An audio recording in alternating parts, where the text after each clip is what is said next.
XSFM입니다. I, D, W, K.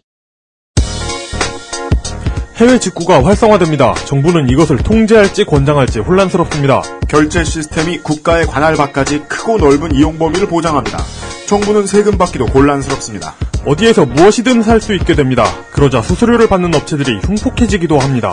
공유경제라는 새로운 체제에 적응 중인 사회가 겪는 성장통입니다. 미래의 우리의 돈은 어디서 나와 어디로 흘러갈까요? 히스테리 사건 파일 그것은 알기 싫다와 함께 알아보시죠.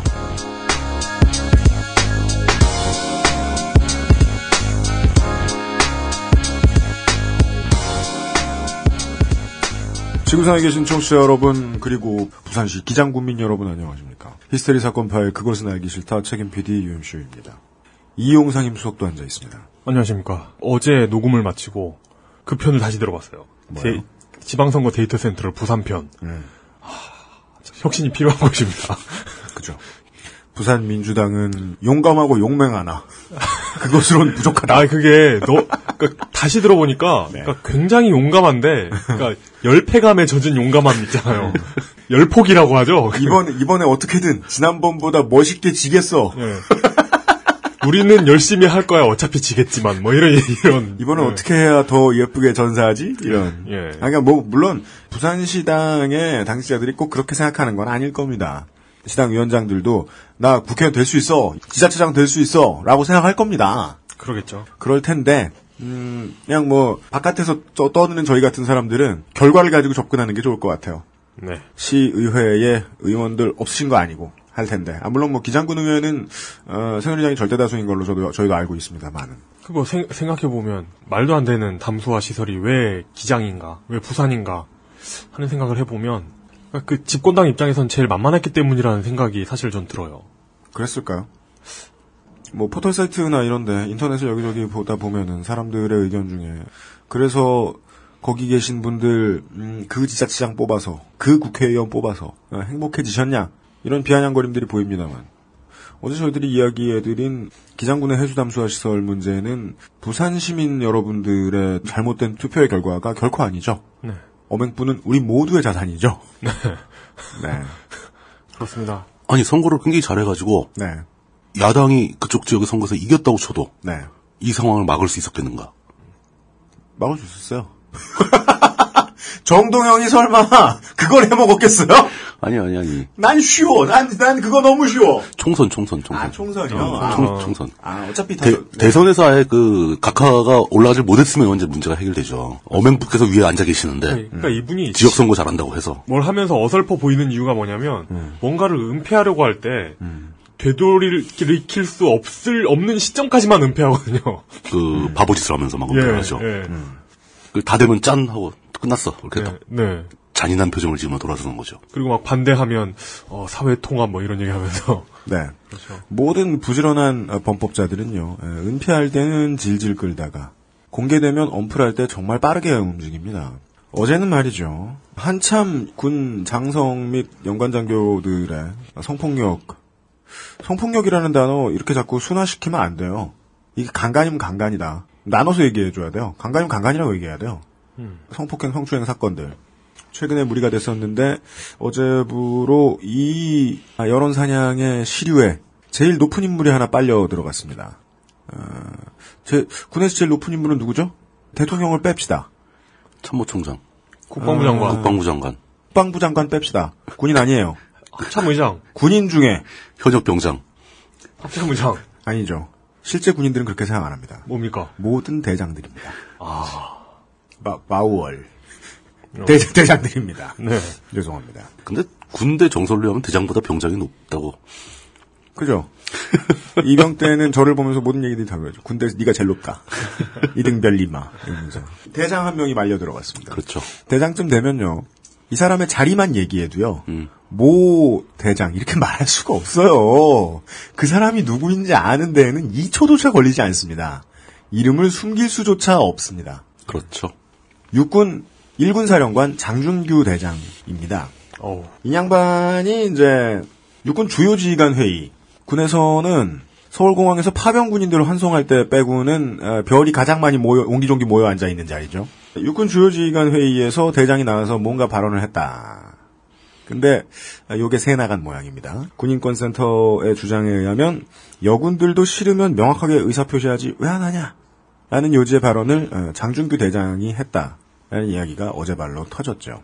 장준규 대장은요, 군인사에 대해서 조금이라도 알고 있는 사람이 보면 정말 신기해할 엄청나게 특이한 인사 경력의 소유자입니다. 그래요? 작년 9월에 1야전군 사령관으로 취임을 했는데 1, 2, 3 사령관 아니면은 보통은 거기서 군생활이 끝납니다. 그렇죠. 근데 그게 성공 못한 인생이냐 그렇게 생각할 군인은 아무도 없을 겁니다. 군사령관 되면은 뭐 이미 석세스 중에 석세스입니다. 네, 최고에 올라간 거죠. 별 하나만 달아도 별만 달아도 그러는데 2014년 9월에 취임을 했을 때는 그 전임자인 신현돈 예비역대장 이 사람이 음주 추태로 잠깐 시끄러워집니다. 원래는 사령관 대리를 하고 있었어요. 장준규 부사령관이. 중장입니다. 중장 보직입니다. 1군에서 군급에서 부사령관이면 중장 자리입니다. 그리고 부사령관은요. 어떤 급의 군에서도 부사령관은 그거 하다가 직업보도반 가고 제대합니다. 그렇죠. 한직이죠, 한직. 부사령관은 끝난 자리야. 끝난 자리. 그래서 정말 심심하면 부사령관실에서 하는 일은 그냥 퍼펙트 25 전화 영어 하고 있는 거예요. 그거 가끔 이제 부사령관이 자리 비우면 비서가 전화 받고. 그렇죠. 대화하고. 근데 그러니까 그 지휘관이 아닌 거죠. 그러니까 이 라인에서 벗어나 있는 사람이니까. 지휘관 라인 밖에 있는. 물뚱님이 흔히 쓰기 좋아하시는 웃방 노인인데요. 예, 그렇죠. 근데 당시 사령관의 그 음주 추태 때문에 사람이 안 들어왔는지 그냥 부사령관 하던 사람이 갑자기 진급돼서 대장이 됩니다. 전시에는 있는 일인데. 전시에는 평소에는 이제 그런 일이 잘 안 벌어지는데 아마 부사령관에 있을 때부터 뭘 열심히 했겠죠. 그리고 이 사람은 소장이었던 시절에도 2012년에 당시 특전사령관이 여군하고 부역자랑 관계 때문에 걸립니다. 그래서 경질됩니다. 그때 장준규 장군이 특전사령관으로 진급되면서 내정됩니다. 이런 일을 2번을 겪어요. 그건 잘하는 사람이네요. 뭘 잘하는지는 말하지 않겠지만, 네. 잘하는 사람이네요. 성추문이 걸릴 때 2번 반사 이익을 얻어서 진급을 2번 한 사람입니다. 별이 별 하나 늘리는 건 어마어마하게 힘든 그렇죠. 일이거든요. 엄청 힘든 일인데 그걸 어떻게 2번이나 했을까? 네. 그래서 저는 이 사람을 이렇게 지켜보다가, 한 10분 동안 이 사람에 대해 찾아보다가 갑자기 기분이 이상한 거예요. 10분 봤는데 왜 이렇게 많이 보던 생각이 들지? 어떤 점에서 그런가요? 제가 봤던 사람인 거예요. 아, 특전사 있었지. 제가 군에 있을 때 특전사 사령부 참모장. 준장으로 참모장이었던 인물입니다. 이 사람이 제가 이것이 군기밀을 누설하는 것이 아니라는 사실을 알고 있습니다. 군 관계자 여러분. 이 사람이 지휘관으로서 했던 훈시 중에 참모진들을 모아놓고 저도 그 자리에 참모는 아니었습니다. 앉아 있었는데 특전사 참모 출신 상병 참모 앉아 있었는데 그런 훈시를 했던 게 기억이 납니다. 전술에 있어서 절대로 잊어서는 안 될 부분 중에 하나가 최전선에 여성을 배치하지 않는 것이다. 그러면서 무슨 포로가 되어 붙잡혀가서 무슨 적군의 무슨 아내로 살게 된 여자 정치인 이런 근거를 알 수 없는 얘기를 하면서 출처도 불확실하고 전술에 대해서 전술을 생각할 때 여성을 빼놓는 것을 잊지 않아야 한다는 점을 한 10분 정도 강조했던 게 제가 앉아가지고 꼬박꼬박 졸면서 들었던 기억이 나는데 군인의 업무에 여성을 끼우지 말자고 생각하는 사람이네요. 예, 저는 그때 앉아서 그런 생각이 들더라고요. 베테랑으로서 만약에 전투도 수행해본 경력이 있는 사람이다 칩시다. 별다른 동안 안 해봤겠습니까? 할 거 다 했겠죠. 경험에 의해서 하고 싶은 말을 했을 겁니다. 장군쯤 되는 지휘관은 자기 부대를 이기지 못하게 하면 자신이 죽어야 하는 일을 하는 사람이니까, 혼을 담아 하는 얘기겠거니, 그 생각하다 말고. 근데, 우리 부대는, 즉, 특전사령부는 전술적인 이유로 여군 부대를 따로 여군 중대를 따로 운영하는 부대인데, 부대원들이 듣고서 저런 훈시를 듣고 사기가 꺾이면 전력을 손실하게 했으니 그것도 저 지휘관의 탓은 아니겠는가. 그런 생각은 들었어요. 특전사에 여군 중대가 별도로 있어요? 네, 여군 중대가 별도로 있고 여군 부사관들도 별도로 양성합니다. 예. 스쿠버와 고공을 다 가르치지요. 예, 그러니까 일반적인 특전 부사관인 겁니다. 여군 부사관이 있다는 걸 알았는데 네. 별도 부대가 있는 줄 몰랐네요. 그리고 전술적으로 하는 일이 일반 특전 부사관 중대와 조금 다르고 조금 더 특별하지요. 예, 진짜 무슨 미션 임파서블 같은 데서 보던 일들을 해야 하는 사람들로 키워집니다. 근데 그런 원 인 어 밀리언이라고 하죠. 꼭 필요해서 만드는 100만에 하나의 무기를 키워내는 인간 병기를 키워내는 부대에서 사기를 높여줘야 할 지휘관이 왜 저런 말을 하나? 여군 중대는 여군 부대원들은 목숨도 버리지 말라는 건가? 전투가 됐을 때 뒤로 빠지라는 건가? 그런 생각 살짝 들었던 기억이 나는데 그렇게 힘들게 무기를 만들어 놓고 무기의 화력을 감소시키는 발언을 하는 거네요. 네. 물론 어제 있었던 이 군인권센터 이제 보통 임태훈 소장님이 나와가지고 기자회견 하시죠. 군인권센터의 기자회견 내용 안에 있었던 이야기입니다. 성폭력 사건이 발생하면 피해자들도 개겨라 왜 안 개기고 명확하게 의사표시 안 하고 뭐 하냐라는 말을 장준규 대장이 했다는 얘기예요. 이건 군인권센터가 한 얘기고 어제 저녁부터는 육군도 활발하게 맞서서 언론전을 펴기 시작했습니다. 장준규 대장이 했던 말은 군령이 엄하게 서야 되니까 군검찰은 절대로 수사 속도 늦추지 말고 엄하게 벌하고 그리고 여군은 여군대로 저항해라 라는 정도의 취지의 얘기를 했는데 그걸 뭐 일부만 발췌해가지고 쏙 빼서 뭐라 했다 라고 이제 반발을 했어요. 아직까지는 장준규 대장의 전체 발언을 다 듣질 못했기 때문에 저희들이 이걸 뭐 파악할 방법은 없습니다만은 뭐 보이는 그림에서 서운한 건 그거 하나 정도밖에 없더군요. 역시 대장이나 구설수에 말려 들어야 이렇게 빨리 움직이는구나. 2번이나 천운으로 진급한 장준규 대장 행운이 있길 바랍니다. 비슷한 길로 거쳐간 우리 새정치민주연합의 백군기 의원처럼 아무 일도 하지 않는 군인 출신 비례대표. 예, 양당에서 하나씩들 뽑아가죠. 그 자리에 군침 흘리고 계시는 분들 중에 하나일 텐데 앞날에 행운이 있길 바라요. 근데 그렇다고 해서 그런 식의 발언을 하는 사람한테 군대 시절을 같이 보냈다고 해서 행운을 빌어주고 그러면 안 돼요. 나에게 훈시를 줬다는 이유로. 전우인데. 진짜 그 아저씨를 통해서 제 전우 2명 나왔잖아. 백군기 의원하고 장준규 대장. 제대로 된 사람 없냐? 대단하다. 속상하다 진짜. 참고로 백군기 의원의 지역구는 용인이랍니다. 다음번에 출마 안 됩니다. 자, 광고 듣고 그 아저씨이 가지고 있는 몇 가지 아이덴티티 중에 본분을 좀 더 열심히 찾기로 했습니다. 오늘 본분이 뭐죠? 불을 댕겨보도록 하겠습니다. 이따 들어봅시다. 히스테리 사건 파일 그것은 알기 싫다는 에브리온 TV 바른 선택 빠른 선택 1599 대리운전 커피보다 편안한 아르케 더치커피 나의 마지막 시도 퍼펙트 25 전화영어 한 번만 써본 사람은 없는 빅그린 헤어케어에서 도와주고 있습니다. XSFM입니다. 바른 선택 빠른 선택 1599에서 알려드리는 대리운전 이용 상식. 대리운전을 이용하시면서 기사님에게 반말을 하거나 무례하게 대하시면 안 됩니다. 고객이 비합리적인 행동을 하면 기록에 남아 향후 대리운전 이용에 불편함을 초래할 수 있습니다. 서비스를 편안하게 이용하는 가장 값비싼 요금. 당신의 에티켓입니다. 바른 선택, 빠른 선택. 1599에서 전해드렸습니다. 바른 선택, 빠른 선택. 1599. 카카오톡으로 지난 수업 내용을 확인하고 반복해서 연습할 수 있습니다. 늘어난 실력을 매일 알려주는 전화영어. Perfect 25.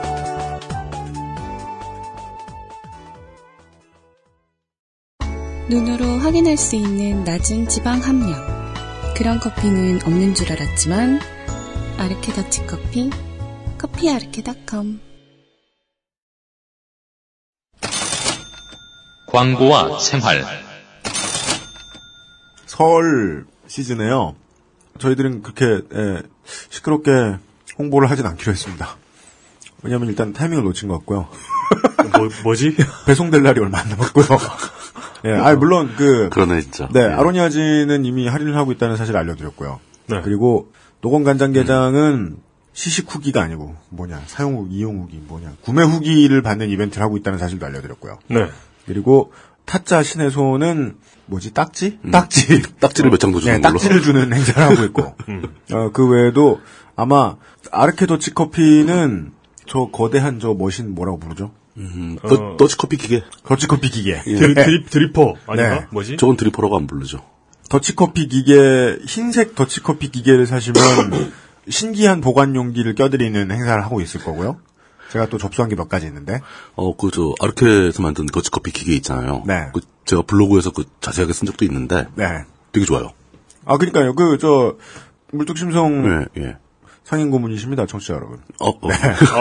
이제서야 소개를 해주다니. 반갑습니다. 예, 안녕하십니까. 네. 예. 물뚝심송 상인 고문께서는 가끔씩 재래시장의 참기름 할머니처럼, 예. 집에서 직접 만들어 오신 더치커피 원액을 병에 넣어가지고 와가지고 저희들한테 주시고 그러시거든요. 네. 네.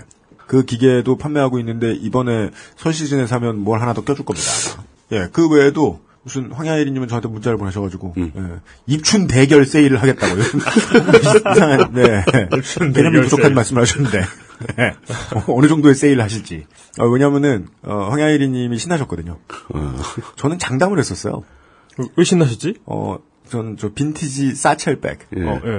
저 빈티지 사첼백 얘기만 하면 우리 황야일이 성우를 해주신 여자 성우분이 기겁을 하시는데 읽기가 너무 힘들다고.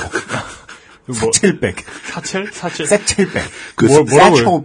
조금만 잘못 읽으면 사체백이 되죠. 그러니까. 네. 사채꾼 우시지마가 들고 다니는. 그거 성경 가방이 될 수도 있어요. 사첼. 옛날의 경험. 예. 제가 폭언을 했었거든요. 뭐라고? 이거 누가 사냐, 대체. 가격 봐라. 이거 누가 사냐고. 그것도 은근히 비싸죠, 그거. 근데 최근에 2개나 팔렸어요. 2개나 팔렸어! 그 비싼 게. 그게 팔리면 얼마예요? 꽤 비싸죠. 비싸요. 예. 일단 재료가 어마어마하게 들어가니까. 2개나 팔리는 바람에 기사가 등등해지셔가지고, 뭔가 세일을 화끈하게 하겠다고 하시고. 하여간, 액세스몰에 오시면, 설 세일은 하고 있습니다. 사장이 진행을 하니까. 그거 하나 답변해 드릴 수 있습니다. 물건이 왜 안 늘어나냐. 물건이 왜 안 늘어나냐. 그래서 제가 항변을 했어요. 아니, 타짜 먹고 신의 손이 들어오지 않았냐. 근데 게임 비하 발언을 하세요? 그게 무슨 물건이냐. 그건 일변 인정한다. 근데 어떻게 내놔도 청취자분들한테 웬만하면 불만 없이 거래할 수 있도록 할 수 있을 것 같은 물건만 받았더니 그렇게 된 거고요. 그리고 그 중에서도 서비스 소요가 생겼을 때 서비스를 정말 열심히 할 것 같은 회사만 남겼더니 그거밖에 없는 겁니다, 지금. 필터를 좀 세게 건 거죠, 뭐. 네, 필터가 너무 셉니다, 저희가. 센 필터가 걸려있는 거죠. 네. 이 이유는 두 가지입니다. 소비자를 위한 것도 있고요. 저희가 스트레스 받기 싫은 것도 있습니다. 예. 그거 되게 중요하죠. 예. 계속 컴플레인 발생하고 그러면 여러 사람 스트레스 받거든요. 예. 서로 모두가 일을 너무 잘해야 스트레스를 안 받아요. 그래서 필터가 세게 걸려서 입점 물건이 많지 않습니다. 앞으로 꾸준히 찾겠습니다. 늘어나겠죠? 네.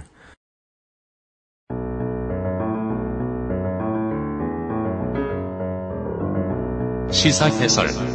그렇게는 알기 싫다.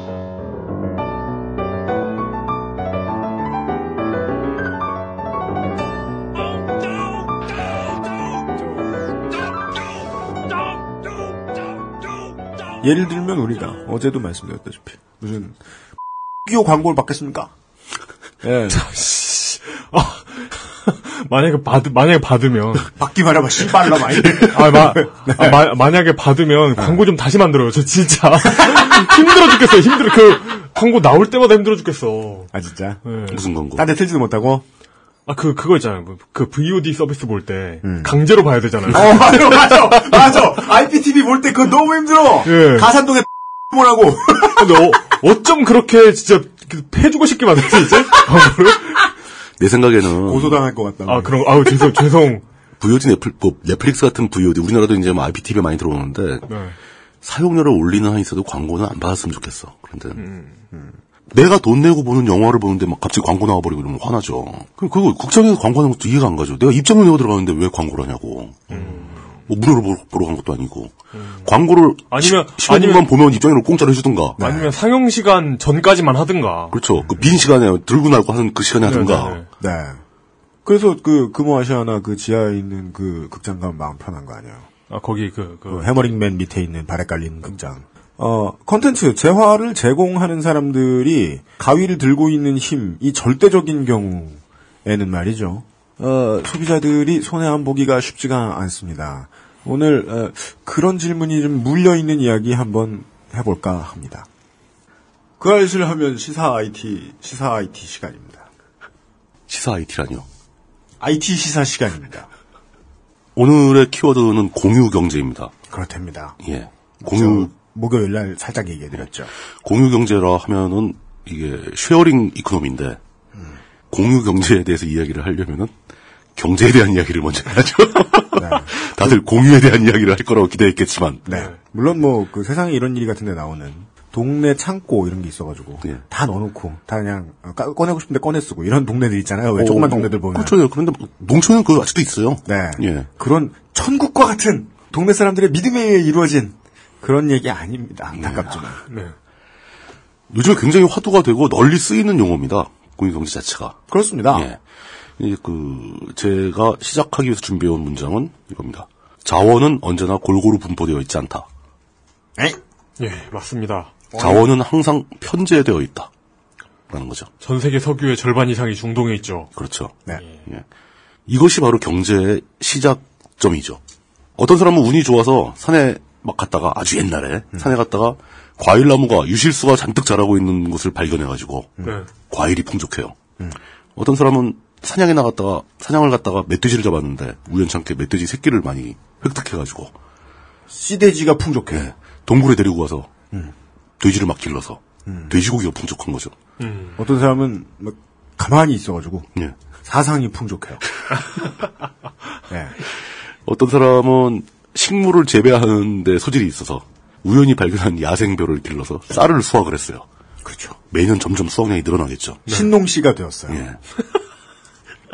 어떤 사람은 손재주가 좋아서 돌멩이를 깨트려가지고 이런저런 도구를 잘 만들어요. 네. 사냥에 쓰는 창이라든가 흙을 갈아엎는 쟁기를 만든다거나 뭐 도끼를 만든다거나 이런 사람들도 그 각 개인으로 봤을 때는 자원이 편중되어 있는 거죠. 편제하고 있는 거죠. 그렇죠. 우리 도끼 만드는 기술자 있다고 동네 뒤에 돌산도 있다고 막 자랑했는데 한 몇 세대가 지나서 보니까 여기 옆 동네에 철 많은 동네한테 다 털렸어요. 다 털리죠. 네. 그 이전에 지금 당장이라도 내가 돌도끼 20개 들고 있다고 해서 뜯어먹을 수 없는 거잖아요. 그렇습니다. 먹을 것도 없고. 당장 난 먹을 게 급한데 돌도끼는 많은데 저쪽에는 쌀은 잔뜩 있는데 난 고기가 먹고 싶은데 뭐 이런 식으로 계속 그 자원이 쏠려 있기 때문에 경제가 시작된다. 뭐 물론 그 초기의 그 형태는 경제라기보다는 교환에 가까운 거죠. 네. 이렇게 자원을 서로 바꿀 수 있게 된 게 바로 물물교환의 시작이고 경제, 이코노미의 시작점이라고 다들 설명을 합니다. 우리 왜 지난달에도 하나 소개해드렸잖아요. 예. 열정을 받고 경력을 주는 교환 경제. 그런 교환은 하고 싶지 않다고요. 이 시스템이 점점 발전을 하면서 경력도 안 주고 보람만 주는 보람과 영광만 주는 보람 경제. 예. 현실 세계에서는 보람도 안 주고 굴욕만 주잖아. 그러게 말입니다. 네. 굴욕과 스트레스만 주면서 이 시스템이 좀 더 효율적으로 바뀌면서 화폐의 개념이 등장하죠. 화폐를 이용해서 물건을 사고 파는 사람들이 등장하게 되고 이게 거의 동시다발적으로 벌어집니다. 네. 그 화폐를 이용해서 물건을 거래하는 물리적인 공간이 형성되기 시작합니다. 그죠. 초기 형태의 시장이죠. 네. 마켓. 네. 또 이게 자원이 이렇게 풍족한 상태가 아니니까 시장이 상설적으로 열리진 않고 이렇게 시장 자체가 이동을 하죠. 그렇습니다. 거기에 시장에 참여하는 상인들 또 생산자들은 이제 주로 고정돼 있으니까 상인들이 주로 이동을 하면서 우리나라 같은 경우는 이제 그 지역별로 그 사이클이 딱 정해져 있었습니다. 그 상인들이 옮겨 다니는 곳이 그게 5일 기준으로 돌아가죠. 그죠. 예. 그래서 보통 뭐 5일장이라고 얘기하는 게 뭐 전국적으로 매달 5일에 동시에 장이 열리는 게 아니고. 아이 설마. 그 되게 세마리스틱한데. 이 장사꾼들이 하루하루 돌아가니까 이 지역에서는 뭐 매달 그러니까 1일하고 6일날 장이 열리고 어떤 지역에서는 2일하고 7일날 장이 열리고 어떤 지역에서는 뭐 4일하고 9일에 장이 열리고 그렇죠. 뭐 이런 식으로 돌아가는 겁니다. 이게 안경호흡을 해본 사람은 모르니까 요일제인 줄 알아요. 요일제도 아니에요. 휴일 이틀 쉬고 월화수목금으로 돌아가는 줄 알았는데. 맞아요. 5일제 근무. 맞아요. 5일장 시스템은 주 5일제 근무다. 근데 그냥 집도 없고 계속 도는 겁니다. 원래대로 하염없이 도는 겁니다. 하염없이 쉬지도 못해요, 그 사람들. 병 걸리면 그냥 통째로 까먹는 거고. 메밀꽃 필 무렵. 장 도는 뱅이인 거예요. 그래서 장돌뱅이가 되는 거죠. 이 5일장 시스템이 굉장히 최근까지 있었어요. 요즘도 있습니다. 요즘은 이제 지켜준다고 하는데. 의도적으로 지켜주는 거지. 필요한 거 아니잖아요. 요즘은 그래가지고는 수익이 안 나요. 뭐 불가능하죠. 유지할 수가 없지. 그 흔적은 되게 많습니다. 5일장이 서던 곳이 대부분 재래식 시장이 됐죠. 상설 시장이 돼버렸죠. 맞습니다. 시골 가면 있어요. 그래서 아직도. 지금도 꽤 있습니다. 아직도 작은 규모가 있죠. 시골 내려가면 그래요. 그러니까 요즘은 우리 동네에 장이 서야 장을 보는 거잖아요. 그렇죠. 근데 요즘은 어떤 개념이냐면 오늘 어디 장서지? 해가지고 거시로 가는 장소용서 따라가 소비자가. 그것도 가능하죠. 그리고 그 형태도 이제 예전에는 장이 안 서는 날은 공터에 아무것도 없었는데 항상 요즘은 상설 시장들이 가게들이 쫙 있어서 영업을 하고 지붕 이쁘게 해놓고 그 장날이면 좀 더 붐비는 거죠. 그렇죠. 상인들이 많이 또 추가적으로 참여를 하니까 네. 뭐 이런 식으로 운영이 됩니다. 근데 이제 그렇게 생겨난 시장들은 물리적인 제약이 많이 있죠. 그냥 1대1로 교환을 할 때는 교환에 참여하는 그 생산자와 소비자 또 공급자와 소비자가 직접 만나서 바꾸면 됩니다. 네. 그들이 직접 운송을 담당하겠죠. 그러니까 내가 만든 걸 짜질번 지고 가서 곡식으로 바꿔오고 물류를 내가 책임졌어요? 물류를 다 내가 책임지는 거죠. 네. 근데 그렇게 시장 시스템이 형성되면 그 물류를 전담하는 사람들이 등장을 하죠. 그렇습니다. 그러니까 상인들이 나타나는 거죠. 상인들이. 네. 상인은 물건을 만들지도 않고 물건을 소비하는 쪽도 아닙니다. 네. 물론 생존에 필요한 만큼은 소비를 하죠. 네. 그 사람들 소비자니까. 그렇죠. 그렇게 점점 복잡해지면서 산업이 발전하기 시작하는데 공급자, 생산자들이 전문화되면서 1차, 2차 산업이 등장을 하고 아주 고전적인 분류입니다. 네. 그리고 그것을 유통하고 판매하는 상인들이 등장하면서 3차 산업이 또 발생을 하고 소비자들은 각자 알아서 어떻게든 간에 필요한 만큼 돈을 벌어와서 그 시스템에 참여해서 소비자 역할을 하게 되고 그리고 21세기에 들면 1, 2, 3차 산업이 합쳐져서 6차 산업이 되고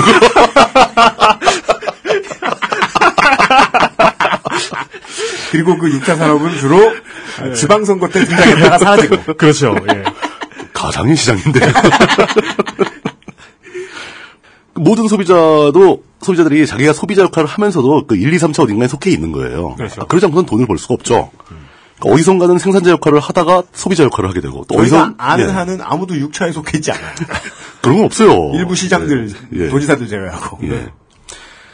오히려 이렇게 그 단계를 좀 정확하게 개념적으로 구분을 해주는 것이 더 효율적이라고 믿었던 시절이 있었습니다. 뭐 얼마 전까지만 해도 그랬죠. 그죠. 예. 그래서 이렇게 정형화된 사슬 형태로 이렇게 경제가 그렇죠. 흘러간다고. 다 그걸로 모든 걸 설명하려고 들고, 뭐 새로운 사업을 시작해도 그 사이클에 맞춰가지고 하려고 하고, 이 시스템이 바로 인터넷 등장하기 이전에 존재했던 전통적인 시장 경제죠. 그러다가 이제 인터넷이 등장하면서 이 개념을 막 뒤흔들기 시작합니다. 인터넷은 일단 그 시장이라는 물리적 공간을 가상의 세계로 옮겨놓기 시작합니다. 사람이 직접 가서 상품을 보고 눈으로 보고 만져보고 고르고 그 자리에서 값을 결제하고 자기가 들고 오는 그 시스템을 파괴하기 시작하는 거죠. 그러자 최초로 생산자들보다 로지스틱과 리테일을 담당하던 사람들이 당황합니다. 당황하죠. 과거하고 완전 전혀 다른 개념이 막 등장하기 시작하니까. 그죠. 근데 물론 소비자 입장에서는 그것도 신기해요. 어떻게 물건을 실제로 보지도 않고 만져보지도 않고 저 모니터 넘어 있는 놈이 그 물건을 갖고 있는지도 모르는데 그냥 사진만 보고 그럼 내 자식은 나에게 뭐라고 합니다. 엄마 밑에 실측 사이즈잖아. 실측 사이즈. 재질은 후기 봐. 후기. 저는 그 쇼핑몰 가동하는 거 볼 때마다 가끔 약간 경이로운 생각이 좀 들어요. 착샷이 이렇게 많은데 엄마. 그렇다 하더라도 그거 진짜 어떻게 그걸 신뢰하면서 내 카드로 결제를 할 수 있는가. 이게 아주 굉장히 두께가 두꺼운 사회적 신뢰 위에 쌓여 있는 거거든요, 이게. 한 경험해보신 분들은 심오하게 느끼시고. 되게 신기하죠. 그리고 한두 번 해보신 분들은 역시 우리나라가 신뢰는 짱이다. 이렇게 많은 프로그램을 깔아주다니. 돈도 안 냈는데, 아직. 아직 돈도 안 냈는데. 그리고 이번에 내가 실수할까봐 돈을 못 내게 한다. 이렇게 많은 프로그램을 무료로 줘! 이러면서. 그러니까 이제 그런 그 기본적인 개념이 변하면서 그 시장 중에서도 특히 전체 그 시장 시스템을 얘기하는 게 아니라 거래가 벌어지는 물리적 공간으로서의 시장, 그 매장, 뭐 영업장 이런 개념들이 좀 없어지기 시작했습니다. 그걸 대체하기 위해서 인터넷상에 우리가 아주 쉽게 부르는 그 쇼핑몰이라는 것들이 대거 등장을 하죠. 그게 좀 지나치다라는 판단도 한때 내린 적이 있었습니다. 사람들이. 쇼핑몰이 너무 우후죽순으로 생기면은 이 사람들이 제대로 소비자들의 그 요구를 만족시키지도 못하고 망하는 놈도 나오고 엉망이 될지도 모른다. 그럴 수 있죠. 뭐 이런 걱정을 했었는데 그 걱정을 비웃기라도 하듯이 오프라인 시장에서 팔리는 상품들의 그 총 매출액은 날이 갈수록 감소를 하고 온라인 시장이 점점 성장을 하더니 급기야는 사회 전반적으로 온라인 매출이 오프라인 매출을 앞질러 버렸습니다. 소매와 유통은 새로운 서비스는 보통 최근에는 21세기 거의 다 와서부터는 부촌에서 먼저 테스트베드를 거쳐서 그렇죠. 중산층이 확대가 되는데 처음에 이제 인터넷이 대중화되기 전에는 마치 장터 잡지, 벼룩시장 이런 예, 것에 좀 고급스러운 판, 예. 이런 통신 판매 잡지들이 그 카탈로그만 잔뜩 있는 거. 예, 멤버십으로 들어옵니다. 그때만 해도 상품을 걸러주고 뽑아주는 역할, 예, 쇼퍼의 역할도 했었어요. 그렇죠, 그렇죠. 그거 하는 사람들이. 그게 언론으로 보자면 일종의 큐레이팅이죠. 네. 상품 큐레이터가 있는 거죠. 네. 그 어찌 보면 참 그 행운합니다. 이렇게 그 사람의 삶의 모습을 바꾸는 것이 그렇죠. 탄생에서 자리 잡는 것까지 다 본 그 세대라는 게 참 신기합니다.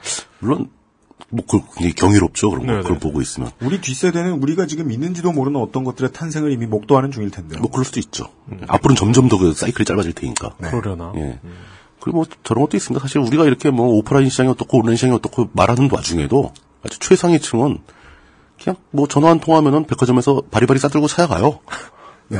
소파에 딱 앉아있으면 앞에서 다 보여줍니다. 그래서 그 우리가 야 우리는 너네가 그 겪어보지 못한 걸 겪었어라고 생각하면서 우리가 나중에 커가지고 무슨 앱스토어 이런 뭐 구글 마켓 이런 그 시장 그 영화를 만들면서 그 역사 무비? 그렇죠, 역사 무비죠. 예.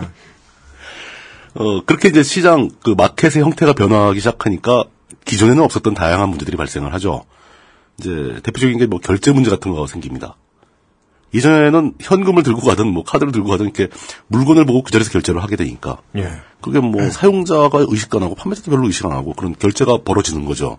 결제 수수료라는 개념은 카드사가 생긴 다음에나 생긴 거고. 맞습니다. 그런데 온라인 결제 같은 경우는 결제 수수료 문제가 점점 심각한 부분으로 떠오르게 됩니다. 네.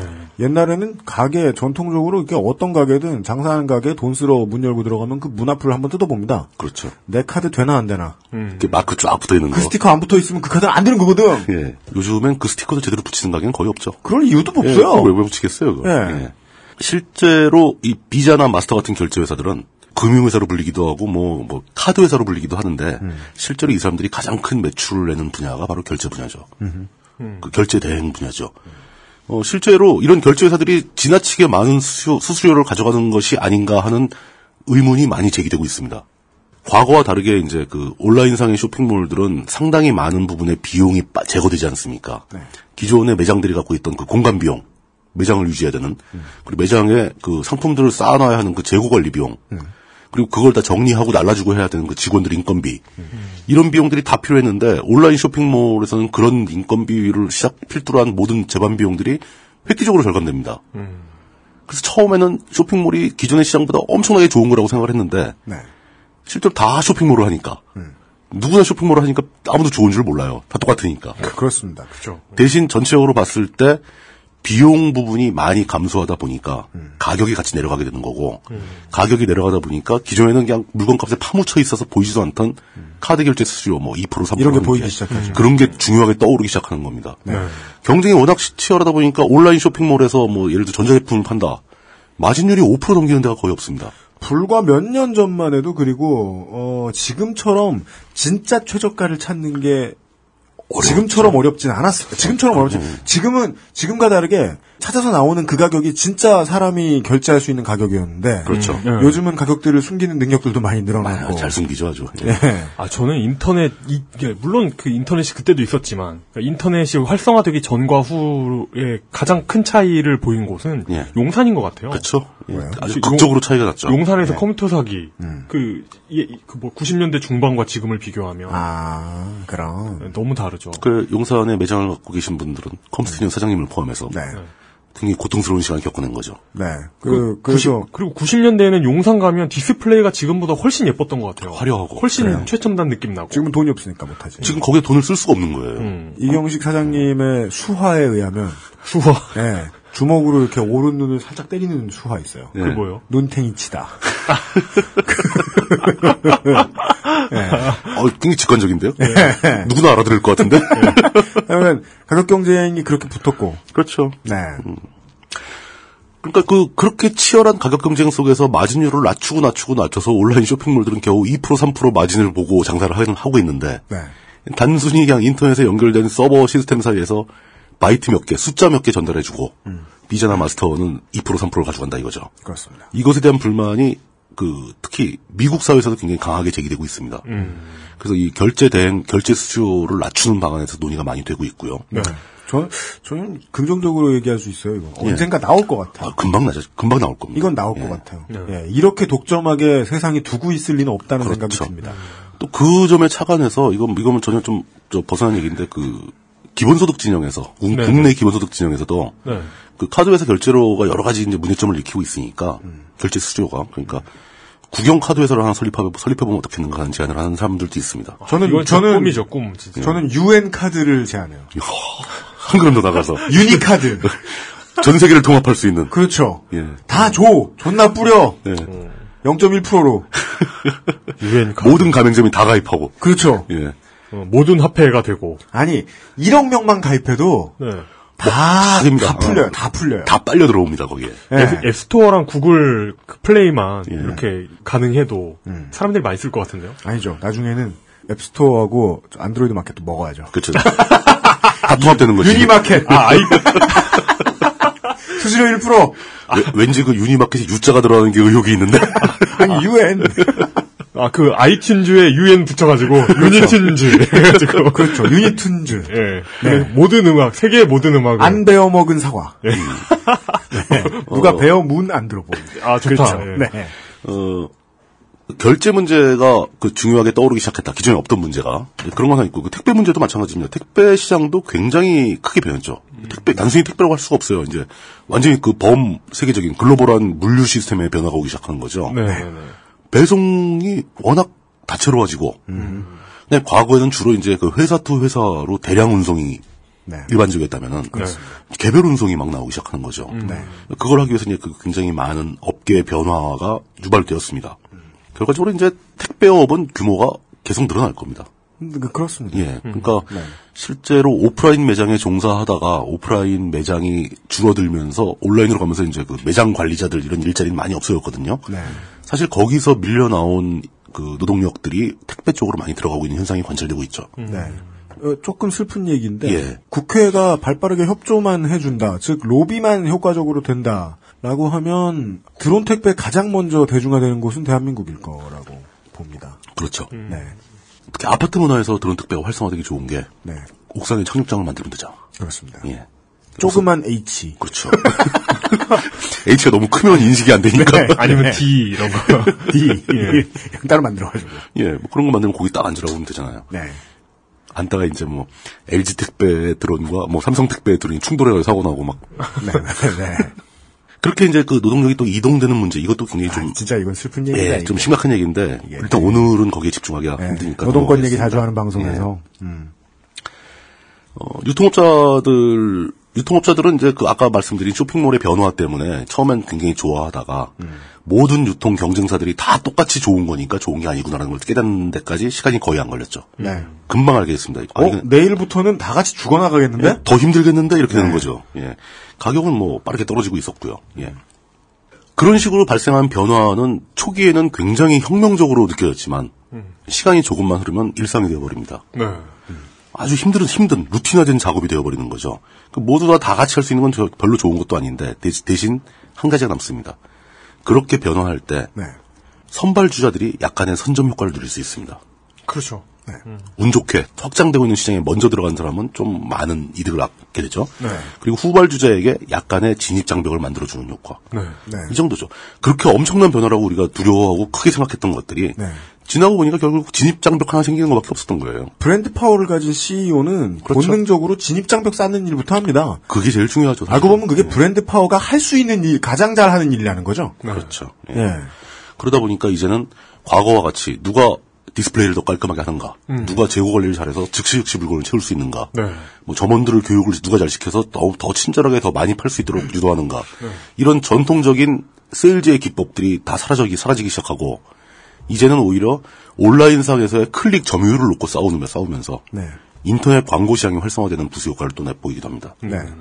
그 와중에 엄청나게 성공을 한 회사가 바로 구글이죠. 그렇습니다. 그러니까 이제 한 마리씩 계속해서 거머리들이 맞아요. 등장을 합니다. 아까는 카드 사야 되는 얘기를. 결국 거머리가 과거의 거머리와 첨단 거머리로 바뀌는 과정이죠. 그렇습니다. 거머리들은 항상 존재하는 거고. 이 거머리. 예. 이 거머리. 왜? 스펠링 이 거머리? 예, 그렇죠. 예. 디스 거머리 말고. 네네네. 거머리가 영어로 뭐지? 자, 나 알았는데. 이런 식으로 계속 그 바뀌어가는 시장을 놓고 네. 끊임없이 새로운 시장을 찾아 나서는 개척자들의 입장에서는 이미 인터넷 쇼핑몰은 충청도 어느 시골 마을에 있는 오일장과 다를 바가 없습니다. 이미 모든 게 거의 다 돼버렸으니까. 그런 뒤에 이 사람들이 이제 새로운 개념의 시장에 눈을 돌리고 있는데 그들의 입장에선 전통 시장이군요. 그렇죠. 인터넷 쇼핑몰은 완전히 전통 시장이죠. 네. 액세스몰 같은 경우는 전통 시장에서 그 다음 세대 시장이 중간쯤에 있는 걸로 저는 봅니다. 그렇습니다. 반전통 시장이다. 뭐랄까 재미있는 공연을 상시하는 동네 무대 뒤에 있는 가게라고나 할까? 그렇습니다. 예, 그런 형식이죠. 좀 아방가르드한 게 있잖아요, 사실. 전이적이에요? 예. 아방가르드하고 뭔가 그 미니멀리즘. 직원들이 왜 이렇게 까? 네. 그렇게 해서 변화를 바라고 새로운 시장을 개척하고자 하는 사람들이 눈독을 들이고 있는 게 바로 오늘 얘기하고자 하는 공유경제죠. 네. 예. 어찌 보면 공유경제라는 개념은 전혀 새로운 개념이 아닙니다. 진짜 구석기 시대에 있었음직한 발상이죠. 아주 친숙한 개념입니다. 기존의 전통적인 시장에 비해서 오히려 더 단순해요. 중간 유통 단계가 없어진다라고 보는 거죠. 공급자와 소비자가 다이렉트 거래라는, 직거래하는 시스템입니다. 네. 처음에 얘기했듯이 누군가 과일을 가지고 있고, 누군가 고기를 많이 가지고 있고, 누군가 쌀을 가지고 있고, 누군가 도구를 많이 가지고 있다면은 그 사람들이 서로의 존재를 모르니까 만나기 위해서 시장으로 짐을 싸들고 갔었잖아요. 근데 이제 그 사람들 눈앞에 모든 것을 알고 있는 작은 요정이 나타나는 겁니다. 그 요정한테 사람들이 물어볼 수 있는 거죠. 내가 지금 도끼가 이렇게 많이 있는데 네. 근처에 어디 도끼를 필요로 하는 사람들이 있겠냐. 그 작은 요정이 대답해 주는 거죠. 산 넘어가면 도끼를 3개 정도 필요로 하는 사람이 있다. 그럼 그 사람한테 도끼 3개 보내주면 되는 거잖아요. 마법이죠. 예. 네. 그 요정이라고 썼을 때 네. 그 카인 홍성갑 기자가 생각이 났는데 그렇습니다. 카인 기자는 이런 일은 못 해줄 것 같아. 그렇습니다. 예. 아니죠. 이렇게 그 세 개를 보여주러 가고 있는데 또 나타나가지고 저쪽은 4개 있는 것 같은데 그래서 수많은 가능성을 계속 왔다 갔다 하게 만들고 신중하긴 해요. 네, 맞아요. 일이 안 될 때까지 신중하죠. 예. 이 양반. 그리고 저희들이 그렇다고 해서 지금 말씀드리는 게 네이버 중고나라 카페를 얘기하는 것도 아닙니다. 오늘도 평화로운 중고나라 카페 같은 걸 얘기하는 건 아닙니다. 그 중고나라 카페 짤방들 정말 재밌는 거 많다. 저 진짜 몇 번을 당하고 이제 힘들어가지고 중고나라 거래 안 해요. 거기 왜 그러지 도대체? 몰라. 만나면 10,000원 깎아달라고 그러고 친절하게 굴면. 참. 내가 그렇게 친절한가? 그냥 단순한 겁니다. 그러니까 기존의 그 예전 시스템상에서 시장이 필요했던 이유는 생산자와 소비자들이 내 물건이 필요한 사람 또는 나한테 필요한 물건을 가지고 있는 사람에 대한 정보를 몰랐던 것뿐이에요. 네. 이제 그 정보를 줄 수 있는 시스템이 나왔다는 거죠. 그게 인터넷과 모바일과 스마트폰들이 있는 거잖아요. 네. 그럼 거기에 그 앱을 통해서 자기가 필요한 정보를 알 수 있다면 남은 것은 그 사람을 신뢰할 수 있느냐. 또 하나는 그 사람하고 계약이 체결됐을 때 이 물건은 누가 가져다 줄 것인가. 택배 문제하고 신뢰 문제밖에 없는 거예요. 중고나라의 중요한 2가지 질문이죠. 딱 2가지죠. 중고나라에서 판매자 흔히 상대방을 믿을 수 있냐? 그렇죠. 물건은 언제 받냐? 그렇죠. 돈은 언제 받냐? 이것만 해결되면은 진짜 완전히 인류가 그 구석시대 초창기에 가졌던 그때 요구로 했던 필요로 했던 그 시스템이 현대 와서 완성되는 거죠. 전 되게 거대한 장벽을 보는 기분이에요. 중고나라는 그걸 영원히 해결할 수 있을 거예요. 진짜 해결할 수 없죠. 네. 그러니까 오히려 그 중고나라를 보면 지금 다른 그 인터넷 쇼핑 시스템에 있지만 중고나라에 없는 그 신뢰의 요체는 무엇인가를 관찰할 수 있는 거죠. 그렇죠. 그러네. 뭐 어쨌든 간에 네. 저희는 지금 중고나라 얘기하는 거 아니고 사무쳐가지고 저는 거긴 별로 관심이 없어요. 거기 단지 저는 그 중고나라 하면은 재미있는 짤방의 공급처밖에 안 되는 거예요. 저는 키보드 사고 못 받은 적 있어요. 진짜? 벽돌을 맞았습니까? 아따 씨발 안 보내줘.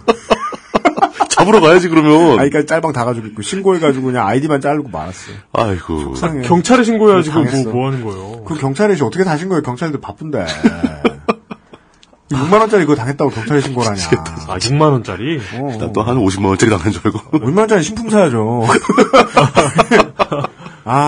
그리고 또 5만 원을 사기쳐야 할 만큼 급했던 젊은 사람이었겠죠, 뭐. 모르지, 그 친구가 그 5만 원짜리. 거부야, 거부. 5만 원짜리 사기를 하루에 100번씩 치고 있는지.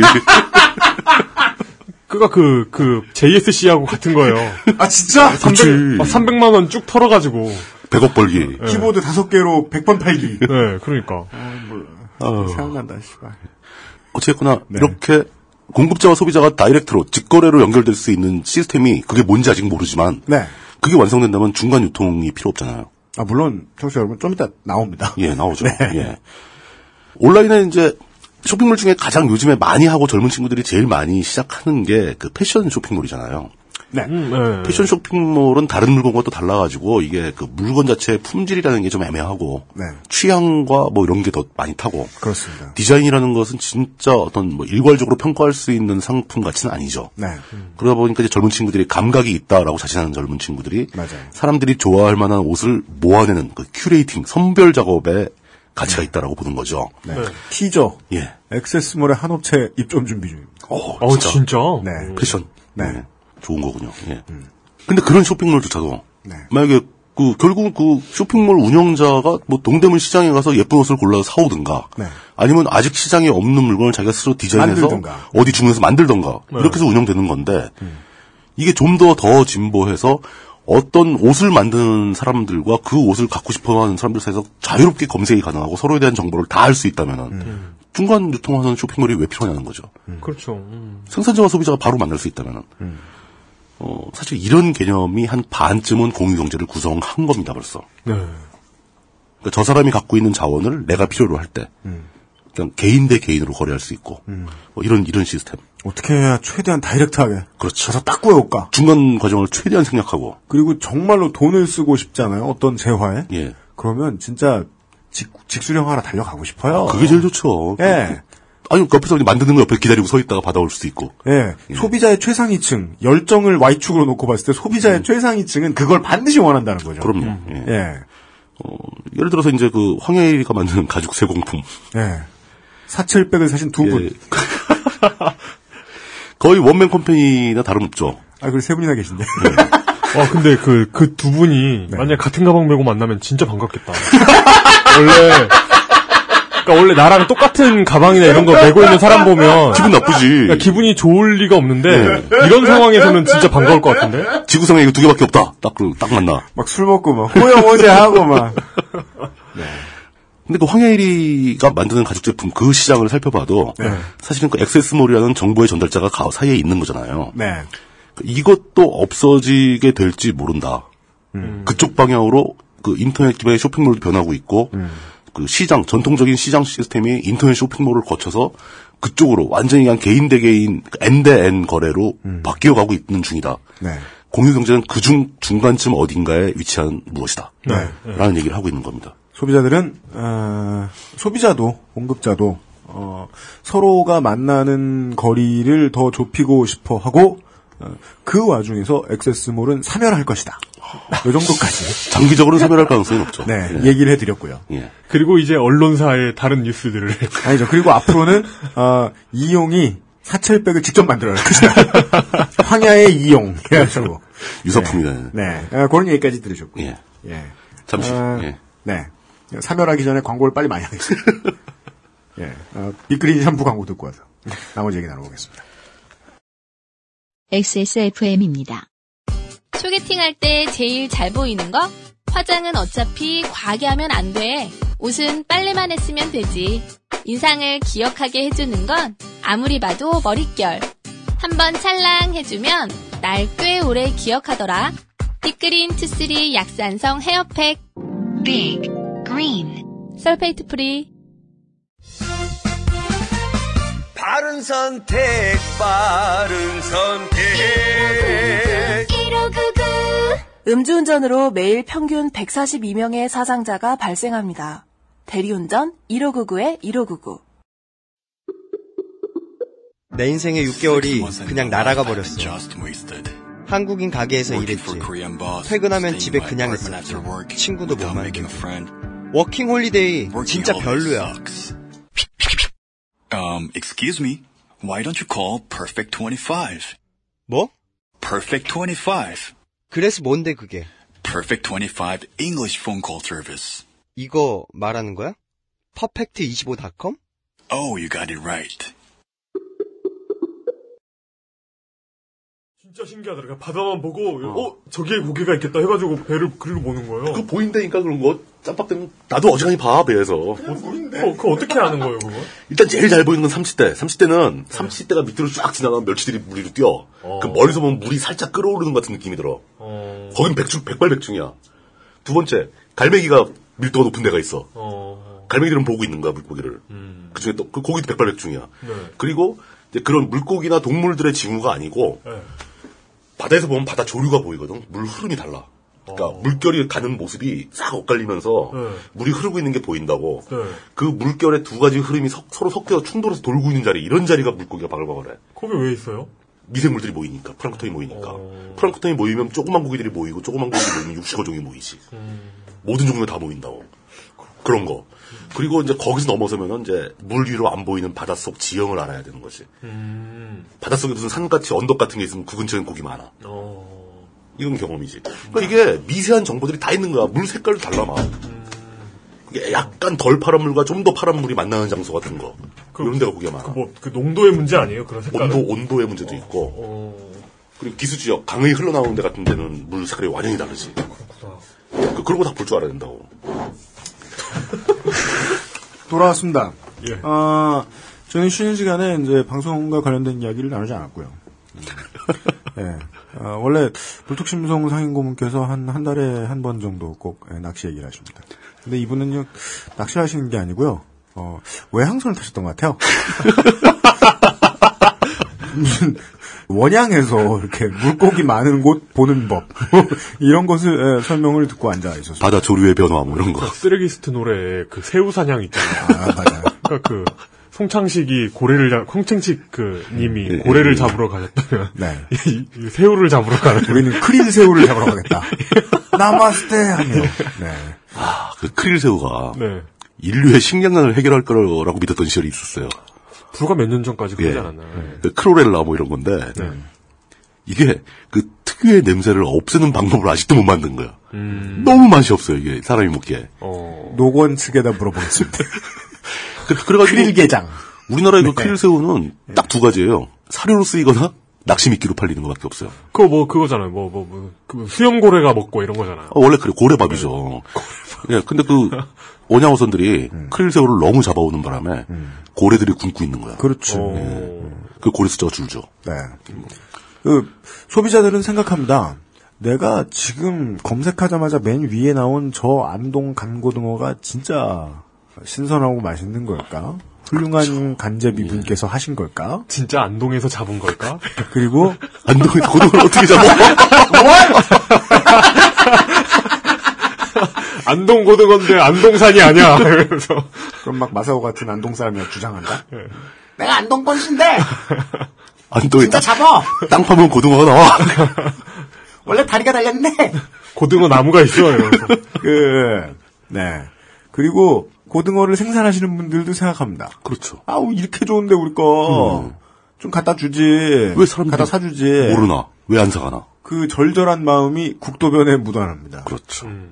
어떻게든 알리려고 노력하는 거죠. 네. 그렇지만 우리는 지금 이런 국도변 쇼핑 경제를 말하고 있는 것이 아닙니다. 일단 공유경제가 여태까지 제가 설명한 어떤 시장의 변화의 흐름하고 살짝 벗어나 있는 첫 번째 차이점은 공유경제에 참여하는 사람들이 스스로 물건을 전문적으로 생산하는 사람들은 아니에요. 왜냐? 아직까지는 생산력이나 생산의 품질이나 모든 면에서 네. 생산은 2차 산업, 1차 산업, 2차 산업이 담당을 하고 있죠. 전통적인 생산자들이 담당을 하고 있죠. 네. 그렇기 때문에 이제 그런 그 근본적인 유통구조의 변화 뭐 이런 거에서는 공유경제는 약간 한 발 비껴서 있다라는 것이 확실하고요. 주로 집중을 하는 게 자기가 스스로 생산한 재화나 상품이 아니라 유휴자원에 가깝습니다. 유휴자원. 거래되고 있는 상품이. 그러니까 제일 쉽게 예를 들어서 자동차죠, 자동차. 내가 차를 한 대 갖고 있는데 네. 나는 생활 라이프 스타일상 차를 일주일에 하루밖에 안 쓴다. 그럼 6일 동안 차가 서 있는 거 아닙니까? 그죠. 아깝잖아요. 이거를 누군가와 공유할 수 있다면 좋지 않겠냐. 그래서 처음에 나왔던 개념, 초창기 공유경제에서 항상 예로 나오는 개념이 카쉐어링이죠. 그래서 GTA를 열심히 플레이하던 어떤 사업가는 생각합니다. 예. 지금 내가 보고 있는 것처럼 이 사람을 끄집어내가지고 아니야 끄집어내지 않아도 돼요. 빈 차 빈차가 길거리 빈차가 있어. 근데 내가 악명을 높이려고 이 차를 모는 게 아니라 지금 꼭 이 장소에서 다음 미션 어디 장소로 가야 되겠어. 예. 근데 놀고 있는 차가 있기만 하다면 그래서 지금은 그런 어떤 몇몇 사업가들 예, 필요로 생각하던 많은 사람들의 요구가 모여서 이제는 카시어링 되게 저렴하게 쓰시는 분들이 아주 많죠. 곳곳에서 생겨나고 있고요. 네. 지자체들도 카시어링 관심을 갖고 있는데. 전 경험해보고 깜짝 놀랐어요. 너무 쉬워요. 너무 좋아요. 그냥 진짜 전 GTA 같았어요. 또박또박 걸어갔다. 스마트폰을 들여다보고 있다가 차 저기 있네. 갑시다. 이러더니 한 5분 10분 걸어가지고 글로 가. 가면 연장도 필요 없어. 그냥 사람이 가. 예. 그럼 빈 차가 있어. 예. 카드를 딱 대. 문이 승 열려. 타. 그 차 몰 때까지 몰아. 다음 장소에 둬. 그럼 그 다음 사람이 똑같이 오는 거예요. 네. 누가 억지로 차에서 끌어낸다거나 이런 건 그러지 않아요. 그 차에 된 만큼 또 그 과금이 부과되고. 그렇죠. 네, 쓴 만큼. 그렇구나. 그렇게 그 차를 공유한 카시어링 시스템 같은 거 생각해 볼 수 있죠. 네. 자기의 유휴 자원을 다른 사람들과 공유해서 비용을 절감할 수 있는 방법 중에 하나죠. 그렇습니다. 여기서 좀 더 진보해가지고 내가 그 차만 노는 게 아니라 나도 놀고 있어. 유휴 나. 이건 물뚱님의 어떤 그 자기 고백인가요?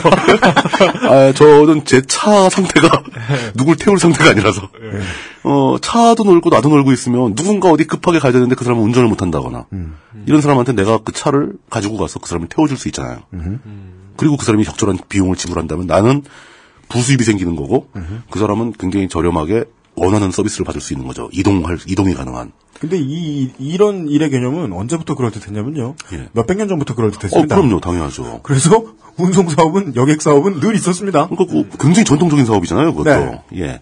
근데 이제 이게 기존의 방식대로 운송 서비스를 대량으로 공급하는, 그러니까 뭐 대중교통, 뭐 버스 같은 것도 있겠죠. 네.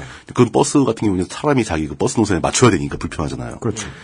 또 좀 더 편리한 택시 사업도 분명히 있었고, 네. 택시는 이제 택시 불러가고 타고 정해진 요금을 내면 똑같은 서비스를 제공받을 수 있죠. 심지어 길을 잘 아는 양반이. 예. 전문가니까. 네. 그럼에도 불구하고 각 개인도 그렇게 이송 서비스를 제공할 수 있는 상황이 되고. 이것보다 소량 다 품종이 된다. 그렇죠. 그 차종도 뭐 엄청나게 다양해질 거 아닙니까? 네. 그렇게 되고 그 정보, 이렇게 서비스를 제공하고자 하는 사람들이 어디에 있다라는 정보가 쉽게 검색이 되고 전달이 될 수 있다면은 기존의 택시 사업의 강력한 경쟁자로 떠오를 수 있다는 거죠. 그렇습니다. 그게 바로 우버 택시죠. 우버죠. 네. 예. 요즘 말이 많이 나오는데 우버는 뭐 굉장히 다양한 방식으로 영업을 하기 때문에 딱 이렇다라고 설명하기 힘듭니다. 심지어 우버도 어떤 지역에서는 택시 회사와 계약을 맺어가지고 네. 택시도 우버콜을 받아요. 원래 처음에 우버가 했던 일은 그렇죠. 차를 정해놓고 자기 우버 소속의 차를 그냥 소유해가지고 직접. 예, 그것도 다 고급 세단이었어요. 거의 미국 고급 미국 차. 저기 세단이 아니고 거의 리무진급. 캐딜락 링컨 차들. 예, 뭐 그런 게 막 나오고 그랬었죠. 예. 그게 이제 우버가 주로 거래하는 회사들이 택시 회사도 있고 그 렌트 회사도 있고 리스 회사도 있습니다. 네. 그러니까 그 대리 운전이 아니고 이제 그 캐딜락 뭐 링컨 같은 거 드라이버까지 같이 렌트해야 드라이버까지 같이 나오는 거. 네. 이 사람들이 사실 유휴 시간이 되게 많거든요. 전문적으로 하더라도. 그러니까 뭐 우리가 링컨 컨티넨탈 이런 걸 매일 타는 게 아니니까. 네. 특정한 행사 때만 부르니까. 네. 그때 빼고는 이 사람들이 할 일이 없는 거죠. 그러니까 그거를 우버를 통해서 수시로 작은 일거리를 받을 수 있다면 이 사람들도 굉장히 큰 도움이 되죠. 어제 저처럼 이 심술궂은 사람이 얘기했던 그냥 수시로 떼가는데 뭐 그런 것까지 이렇게 말하고 말 수준은 아니라는 거죠. 아니라는 거죠. 분명히 수요가 있고 네. 공급될 수 있는 유휴 자원이 있다는 얘기거든요. 네. 또 있습니다. 자동차 말고 집으로 생각해 봅시다. 시내에 제가 원룸이 하나 있다고 치면 그 원룸을 내가 일주일 가, 뭐 한 달 가야 한 며칠밖에 안 쓴다. 도시를 막 돌아다니기 때문에. 이게 이제 월세 받으려고 그냥 사놓은 길거리에 이렇게 플래카드 나붙기는 달마 그림 있고 달마다 얼마 받아가세요 이렇게 써있는 거 있잖아요. 모르세요? 그런 게 있어요? 네, 뭐 진짜? 실투자금 3,000만 원을 월 달마다 50만 원씩 따박따박 이렇게 써있는 그런 거 있어요. 근데 그 따박따박이라는 어휘가 들어간 것 중에 사기 아닌 걸 저는 사실 못 봤거든요. 그거 진짜 뭐예요? 아니 그러지 마. 우리는 몰라 아직 확신할 수 없잖아. 거기서 뭐라는 건지 저도 잘 몰라요. 하고 달마다 준대. 가본 적이 없어요. 근데 이런 그 투자 형태로 산 게 아니라 그냥 내가 살려고 샀어. 예. 근데 나는 뭐 직업이 오일장이야. 예. 그래서 막 돌아다녀. 예. 어쩌다 막 가끔씩 잠만 자. 네. 집이 비어. 아깝잖아요. 네. 근데 마침 내가 아는 사람, 모르는 사람이라도 우연찮게 그 지역에 와서 한 2, 3일 정도 묵어야 할 숙소가 필요한 사람이 있다. 네. 그 사람하고 내가 연결이 될 수 있다면 그 사람한테 집을 제공할 수 있는 거죠. 근데 이걸 맨날 정으로 막 빈집을 주자? 그건 또 안 돼. 그건 또 아니죠. 내 청소도 해야 될 거 아니야. 깔끔하게 맞춰놔야 되고, 예. 또 그렇기 때문에 서로 어떤 신뢰 증진을 위한 평가 시스템도 있어야 되고, 이 사람은 굉장히 집은 스펙은 좋아 보이는데 가보니까 되게 더럽더라. 어떤 사람은 뭐 집은 별로 안 좋은 것 같은데 열심히 관리를 하더라. 뭐 이런 평가도 다 매길 수 있고. 다 좋은데 귀신이 나오더라. 예를 들어 숙박업소가 이제 아까 이런 얘기 있기로요. 예. 지금까지의 가장 소량 다품종화된 여객 서비스가 택시였다면, 그렇죠. 그것보다 더 소량으로 다품종화된 물건이 나왔는데 그게 우버 같은 개념이다. 그렇죠. 라고 말할 것 같으면 이제까지 가장 잘게 쪼개진 숙박 상품이 뭐 펜션이나 민박이다.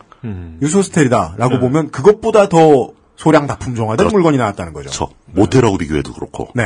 뭐 그런 물건이 나왔다 칩시다. 네. 그러면 사람들은 그거를 이용할 수 있는데 역시 이 거래에서도 중요한 건 신뢰죠. 네.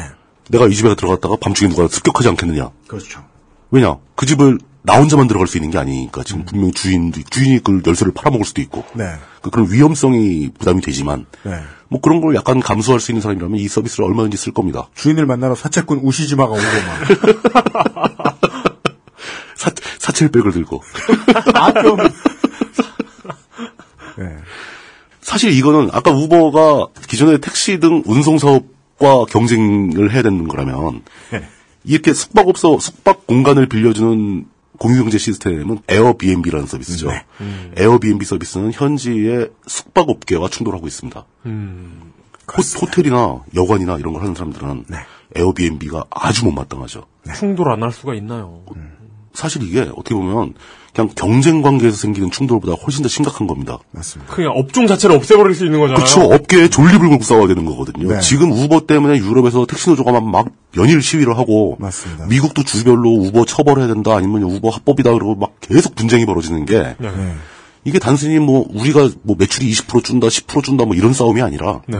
우리 업계가 없어질지도 모르겠다는 네. 그런 감이에요. 이게 경쟁하다 말고 상생할 수 있는 이런 거 정도로 생각이 드는 게 아니라 예. 왠지 전통적인 우리 업계가 투지폰이 될 것 같고 그렇죠. 아예 저 산업이 우리를 대체해버릴 것 같다. 그럼 산업 전체가 똘똘 뭉쳐서 반항하게 돼 있죠. 반항을 해야죠. 어떻게 최대한 뭔가를 받아내야죠. 네. 근데 실제로 또 발빠른 택시회사 사장님 같은 분들은 우버에 편승하려고 노력을 합니다. 네. 그 새로운 서비스들도 알아보기도 하고 또 마찬가지로 그 숙박업소, 여객업소, 그 숙박업소들은 그 호텔 체인도 기존의 호텔 영업과 다르게 그 유휴 호텔방을 이런 에어비앤비와 유사한 식으로 돌릴 수 있는 앱을 또 만들어내기도 하죠. 뭐 리퀴드 뭐 어쩌고 하는 그런 것도 있습니다. 네네네. 뭐 이런 식으로 굉장히 다양한 분쟁이 벌어지는데 이게 산업의 형태가 근본적으로 바뀌고 있기 때문에 발생하는 삐걱거림이거든요. 그죠. 그렇게 볼 수밖에 없는 거죠. 사실 이게 이 공유경제라는 시스템이 아직도 평론가들 사이에서도 뭐 이런 걸 분석하는 사람들 사이에서도 낙관이냐 비관이냐를 쉽게 단언하기 힘든 상태에 있습니다. 그 기존의 산업계만 그냥 잔뜩 어지러 놓고 반짝하고 말 수도 있다. 혼란 막 뒤흔들어 놓고 개판을 친 다음에 자기네 또 망해버리는. 그럼 다시 이제 업계를 재건하기 위해서 막 피튀기게 싸워야 되는. 원래 있던 사람들이 개고생해야 되는. 예, 개고생해야 되는 이런 거 아니냐. 이미 우리 사회에는 네. 그게 뭐 효율이 얼마나 높은지는 모르겠지만 누구나 믿고 사용할 수 있는 유통 시스템이 있었습니다. 예. 기존의 그 경제 시스템, 시장 시스템이 있었는데 그게 인터넷의 도움으로 쇼핑몰 형태를 약간 이전을 하면서도 우리는 무수한 부작용을 겪었어요. 네. 다들 걱정을 하죠. 근데 물론 그게 활성화되고 있습니다. 성공한 거죠. 예. 그런데 그런 경제를 또 누르고 공유경제가 또 급부상하게 되면 기존의 시스템에 또 얼마나 심각한 균열이 생기겠는가. 아니 생각보다 너무 빠르다 이거. 감당하기 힘들어요. 기존의 시스템을 움직이는 사람들도 굉장히 불안해합니다. 네. 한편에서는 안도하는 쪽은 그쪽이죠.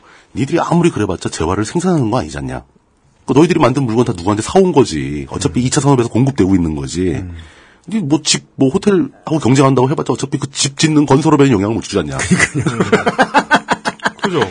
이렇게 안심하는 사람들도 있는가 하면은 네. 어떤 쪽에서 그게 아니다. 이게 1, 2, 3차 산업의 근본을 뒤흔들지도 모른다. 네.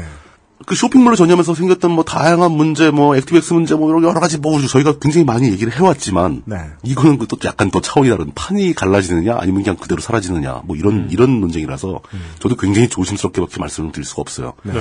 한 가지 확실한 것은 이런 식으로 시장이 또 변화되고 기술이 접목되면서 막 나갔을 때 딱 제가 자신 있게 말씀드릴 수 있는 것은 일자리는 감소한다.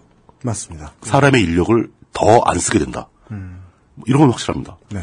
대부분 뭐 이미 그런 변화는 이 IT업 때문에 많이 나타나고 있죠. 잠깐 이제 예를 들자면은 아까 매장 관리 인력이 다 없어지면서 택배 인력으로 다 흡수가 됐다라고 하는데 심지어 그 택배 인력조차 일자리가 없어질 상황이죠. 드론으로 대체될 수 있습니다. 아마존이 드론으로 택배하는 걸 실제로 시작했습니다. 네. 최근에 뉴스 나오더라고요. 맞습니다. 예. 그리고 우리로 청취자 여러분 오늘 방송 들으시면서 시간 남을 때 말이죠. 본인의 앱 리스트, 구매 앱 리스트를 쭉 보시면서 예. 자신의 스마트폰 안에 들어오게 되어서 필요 없게 되어서 사지 않게 되자 판매를 할 수 없을 지경에 이른 공산품들은 무엇이 있을까 생각해 보시면요. 그렇죠. 무더기로 쏟아져 나올 겁니다. 시장은 이미 우리가 모르는 사이에 네. 어마어마하게 바뀌고 있어요. 네. 사라지는 업종이 무수히 많습니다. 딴 건 아무것도 확신할 수 없지만 인간의 노동력을 덜 요구하는 쪽으로. 그건 전체적인 흐름의 방향이라서 네. 변화가 생길 때마다 일자리는 우수수 사라집니다. 나아가고 있습니다. 예. 심지어 그런 거 저는 제일 상당히 우리의 기존 사회에 큰 충격을 미칠 수 있는 변화가 이미 거의 완성 단계에 왔다고 보는데 구글의 무인차. 네. 구글만 만들고 있는 게 아닙니다. 지금 뭐 애플도 그걸 시도하고 있고. 네. 저는 예. 그 구글에서 무인차 개발하는 사람이 예. 테드 나와가지고 한 얘기가 예. 먼 훗날 우리 자손들이, 예. 그러니까 우리의 자식들이 옛날에는 사람이 자동차를 운전했대. 그때 라고 교통사고라는 것도 있었대. 예. 그런 거. 무인차가 교통사고 확률이 확실히 줄긴 하거든요. 그리고 심지어 벤츠 있죠, 벤츠. 네. 트럭 만드는 벤츠. 네. 거기서 무인 트럭 개발에 거의 성공을 했습니다. 네. 유로 트럭이 이제 게임 회사 하나가. 그렇죠. 이제는 정말 중세 시대를 다루는 게임이 되겠죠. 유로 트럭 시뮬레이터는. 옛날엔 사람이 트럭을 몰았대. 뭐 이렇게 되는 거죠. 차를 직접 몰아볼 수 있습니다. 독일 정부에서는 일반 도로에서 무인 자동차가 다닐 수 있도록, 현재는 무인 자동차가 일반 도로에 들어오는 게 불법이에요. 그리고 운전자가 핸들에 손을 띄는 것도 불법이에요. 진짜요? 위험하니까. 그러니까 저만 해도 예. 제가 처음 샀던 첫 차가 중고에 사가지고 우핸들 차를 샀었는데 뭐 경찰 분들 하면 계속 불퉁불퉁 처음에 운전자 없는 줄 알고 깜짝 놀랐다고. 깜짝 놀랐어 다들. 운전석에 사람 없는 줄 알고 깜짝 놀라고. 네, 왜 아저씨 혼자 조수석에 앉아 담배 피우고 있고. 자세히 보니까 핸들이 우리 운전을 아무도 안 하고 차도 막 가고 있고. 네. 그리고 막 법규를 개정해서 이제 무인자동차의 시대에 대비를 하고 있는 거죠. 그러니까 일반적인 예측에 2025년 정도면 도로에 상당한 비율로 무인차가 다닐 거라고 봅니다. 네. 이렇게 되면은 일반 개인들이 자기 승용차를 무인차로 쓰진 않을 것 같아요, 당분간은. 어이구야, 10년 남았네요. 예. 근데 미국에 있는 뭐라 그러죠? 뭐요? 18휠러. 18휠러. 트럭인데 예. 트레일러도 큰 트레일러를 달 수 있는 트럭이죠. 어마어마하게 큰 거. 세마이 트레일러 트럭이라 이렇게 부를 겁니다. 그거를 하는 사람들이 저는 그렇게까지인 줄 몰랐는데 18휠러 200만이 넘는데요. 그렇죠. 미국은 트럭 물류업이 상당히 큰 직업이죠. 국가의 동맥이죠, 사실은 그게. 네. 근데 그 200만이 넘는 사람들이 벤츠 무인 트럭이 쫙 공급되기 시작하면 한순간에 일자리가 없어집니다. 그렇습니다. 무서운 일이죠. 네. 그런 식으로 무인 트럭을 도입한 그 회사들의 경쟁에서 사람이 운전하는 트럭이 살아남을 가능성은 없죠. 인건비 차이가 어마어마하기 때문에 비교가 안 되는 거죠. 노동력이 필요 없어지면 시장 입장에서 그러면 그들이 가질 수 있었던 정치적인 힘마저 사라지게 다 사라지는 거죠. 그 사람들 아마 처절하게 저항을 하겠지만 속수무책입니다. 이게 사실 보면 그 러다이트 운동을 연상시키는 부분도 있어요. 그것이 오겠죠. 예, 또 반복되는 거죠. 네. 그때 이제 방접기를 때려부수는 사람처럼 무인 트럭을 막 테러를 하거나 이런 상황이 올 수도 있습니다. 네. 하지만 전반적인 사회 인식은 전 이게 굉장히 좀 걱정스러운데 원가가 절감되고 인력이 덜 들어가는 시스템이 만들어진다면 좋다라고 생각하는 사람이 과반이 넘습니다. 네. 기술의 발전이 인건비를 절감한다. 찬성이다. 그 과반이 투표하면 계속해서 갈 수밖에 없는 거죠. 그러니까 원가가 절감되어 가격이 내려가면 매출이 늘어나고 시장 경제가 더욱 활성화돼서 경기가 좋아져서 살기 좋은 시장이 올 거라고 낙관하는 사람들이 더 많아요. 쓸 돈은 누가 주냐? 월급이 없는데. 그죠. 예. 근데 뭐 어쨌든 간에 그 일자리 감소 문제는 또 오늘의 주자하고는 거리가 있으니까 그건 저는 빼고 넘어가도록 하겠습니다. 공유경제가 활성화되면서 여기에서도 역시 일자리 감소 효과가 얼마나 나올 것인가 이게 관심거리 중에 하나다라는 것까지만 말씀을 드리죠. 네. 이런 식으로 이제 경제 시스템이 자꾸 충격이 가야지만 택시 노조도 싸우고 숙박업계 호텔 사장님들이 나와서 막 피켓 들고 시위할지도 모르죠. 그렇죠. 에어비앤비 치우라고. 네. 리츠칼튼 이런 데서 막 양복 입은 사람들 쭉 나가서 시위할 수도 있고. 평생 고급 서비스업 했던 호텔리어들. 그러니까. 직장 잃을 거예요. 난감하죠. 매출이 툭툭 떨어지는 거죠. 네. 그럼 그 화려하고 비싼 내장을 가진 그 호텔 건물들 그거 다 어떡합니까? 네. 결국 다 개별적으로 뜯어 팔려서 에어비앤비 참관하는 수밖에 없어요. 이런 식의 변화가 올지 모른다는 거죠. 아니면 그 호텔이라는 시스템 자체가 과거의 얘기가 될 수도 있고. 그렇죠. 전설이 될 수 있는 거죠. 그러니까 혹은 일부만 선택하는 정도로 아주 초호화 호텔만 살아남아서. 그러니까 혹은 뭐 택시도 일부, 호텔도 일부. 아까 이제 발빠른 택시 회사들은 우버하고 손을 잡을 걸 연구를 했다고 그랬잖아요. 네. 근데 여기에 뛰어든 다른 업체가 또 있습니다. 그게 카카오죠, 바로. 네. 카카오는 메신저 시장을 지배한 플랫폼의 힘을 믿고 네. 택시 회사와 연합해서 택시를 카카오에서 그 플랫폼상에서 뭐 빈차를 부를 수 있고 빈차를 확인할 수 있고 6마리의 이상한 동식물을 끌고 와서 뭐 그런 거를 할 수 있는 그 카카오 택시를 런치를 했습니다. 그렇습니다. 아직은 런치 안 했죠. 네네네. 런치 조만간 중입니다. 예, 조만간 한다고 얘기를 하고 있죠. 언플 중입니다. 예, 카카오 택시가 나온다는 얘기가 확정되자 카카오는 다음이잖아요. 네. 그 네이버에서는 라인이잖아요. 라인. 네. 다음 카카오. 예. 다음 카카오와 네이버 라인. 네이버 라인은 우리 시장보다 오히려 일본 시장에서 굉장히 그 점유율이 강한. 그렇습니다. 그러니까 그 네이버 라인은 이미 그 일본에서 라인 택시를 오픈을 했습니다. 네. 그럼 이 친구들은 그럼 이 친구들이 우버랑 경쟁을 하려고 그러나? 라고 생각을 하고 막 뒤져봤더니 그건 아니고 카카오나 그 라인은 뭐에 관심이 있냐면은 결제에 관심이 있는 거예요. 맞습니다. 지난번에 한번 짚어드렸죠. 택시를 찾는 게 문제가 아니라 그 택시 요금을 카카오페이로 내라. 라인페이로 내라. 지나가는 얘기로 몇 번 다뤘던 것 같아요. 예, 술특성 나왔었죠. 그냥 몇 프로라도 더 뜯어가고 싶은 겁니다. 몇 바이트 처리해주고. 예, 그냥 뭐 근데 그 카카오 택시나 라인 택시는 완전히 택시 기반이기 때문에 사실은 그게 공유 경제라고 보긴 힘들어요. 네. 그냥 그 기존의 콜 택시가 좀 더 진화한 것뿐입니다. 네, 그죠. 예. 그 페이먼트에 새로운 기술을 적용한다. 그냥 원래 있던 경제에 자기들이 좀 더 공유를 받는 거죠. 예, 뭐 그런 거죠. 네. 예. 너희 돈 좀 공유할게.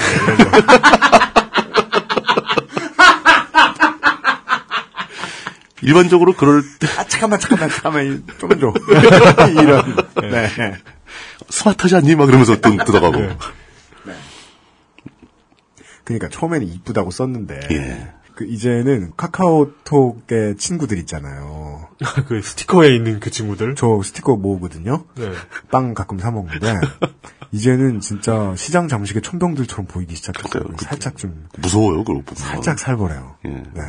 그리고 이 대목에서 그거 살짝 얘기가 나왔었는데 한국 언론들이 우버를 대하는 태도와 카카오 택시를 대하는 태도의 차이점. 180도 한번 말씀하셨죠. 어제 얘기했나? 아이폰 3GS와 옴니아 2를 대하는 태도하고 너무 닮았어요. 아니, 근데 저는 그게 좀 너무 웃기잖아요.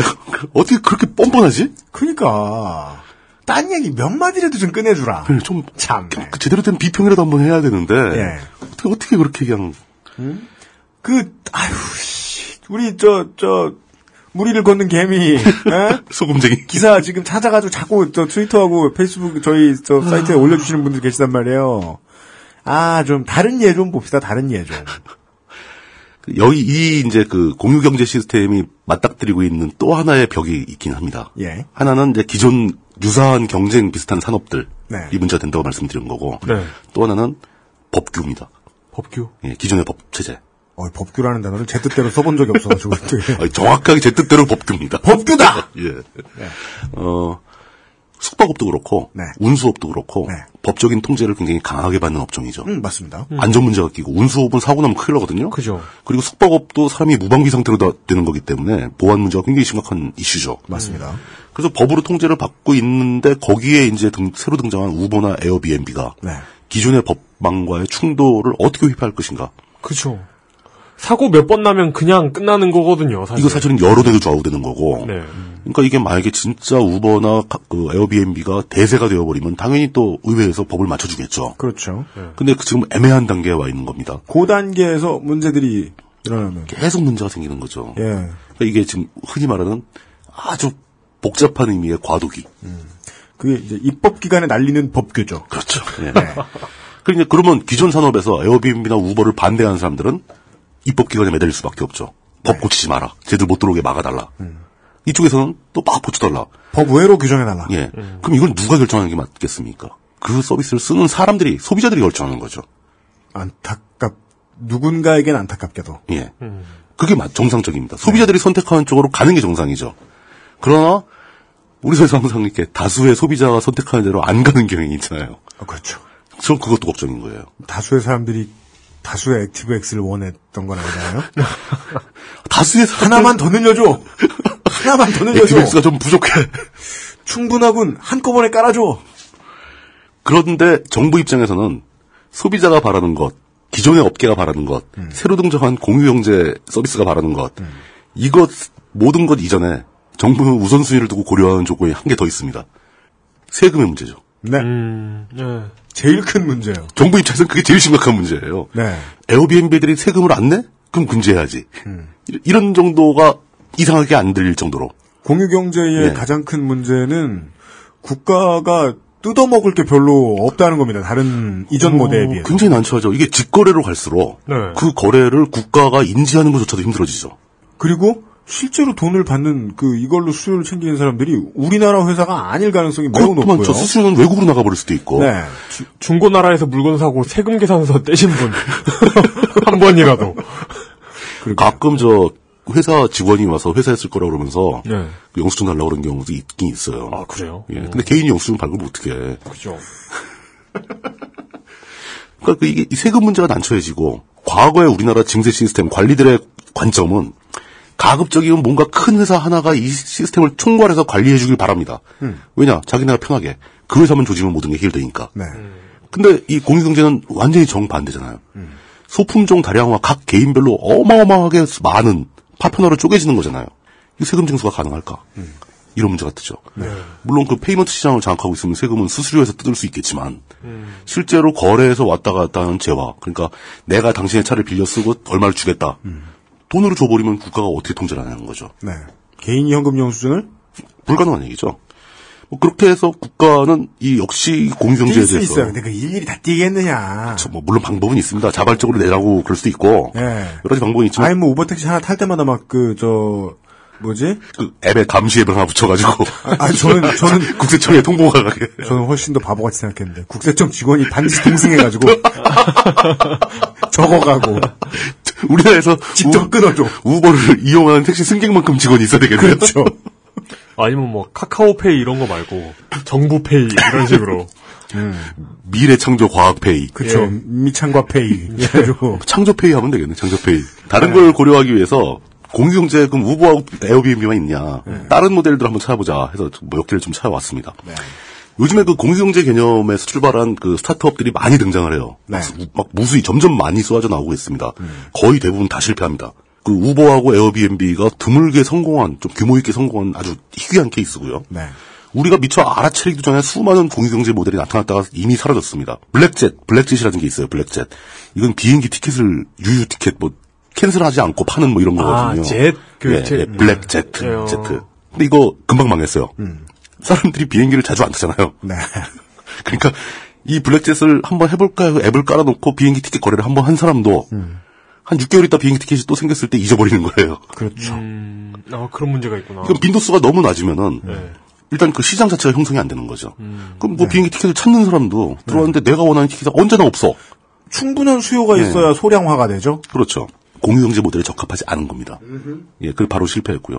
실제로 비행기를 아주 자주 타고 많이 타는 사람들은 이미 항공사에서 특별 관리를 하고 있겠죠. 잘해줍니다. 이것도 해주고 저것도 해주고 막 해주죠. 진상도로도 받아줍니다. 하면 업그레이드도 막 해주고. 그렇습니다. 저것도 있습니다.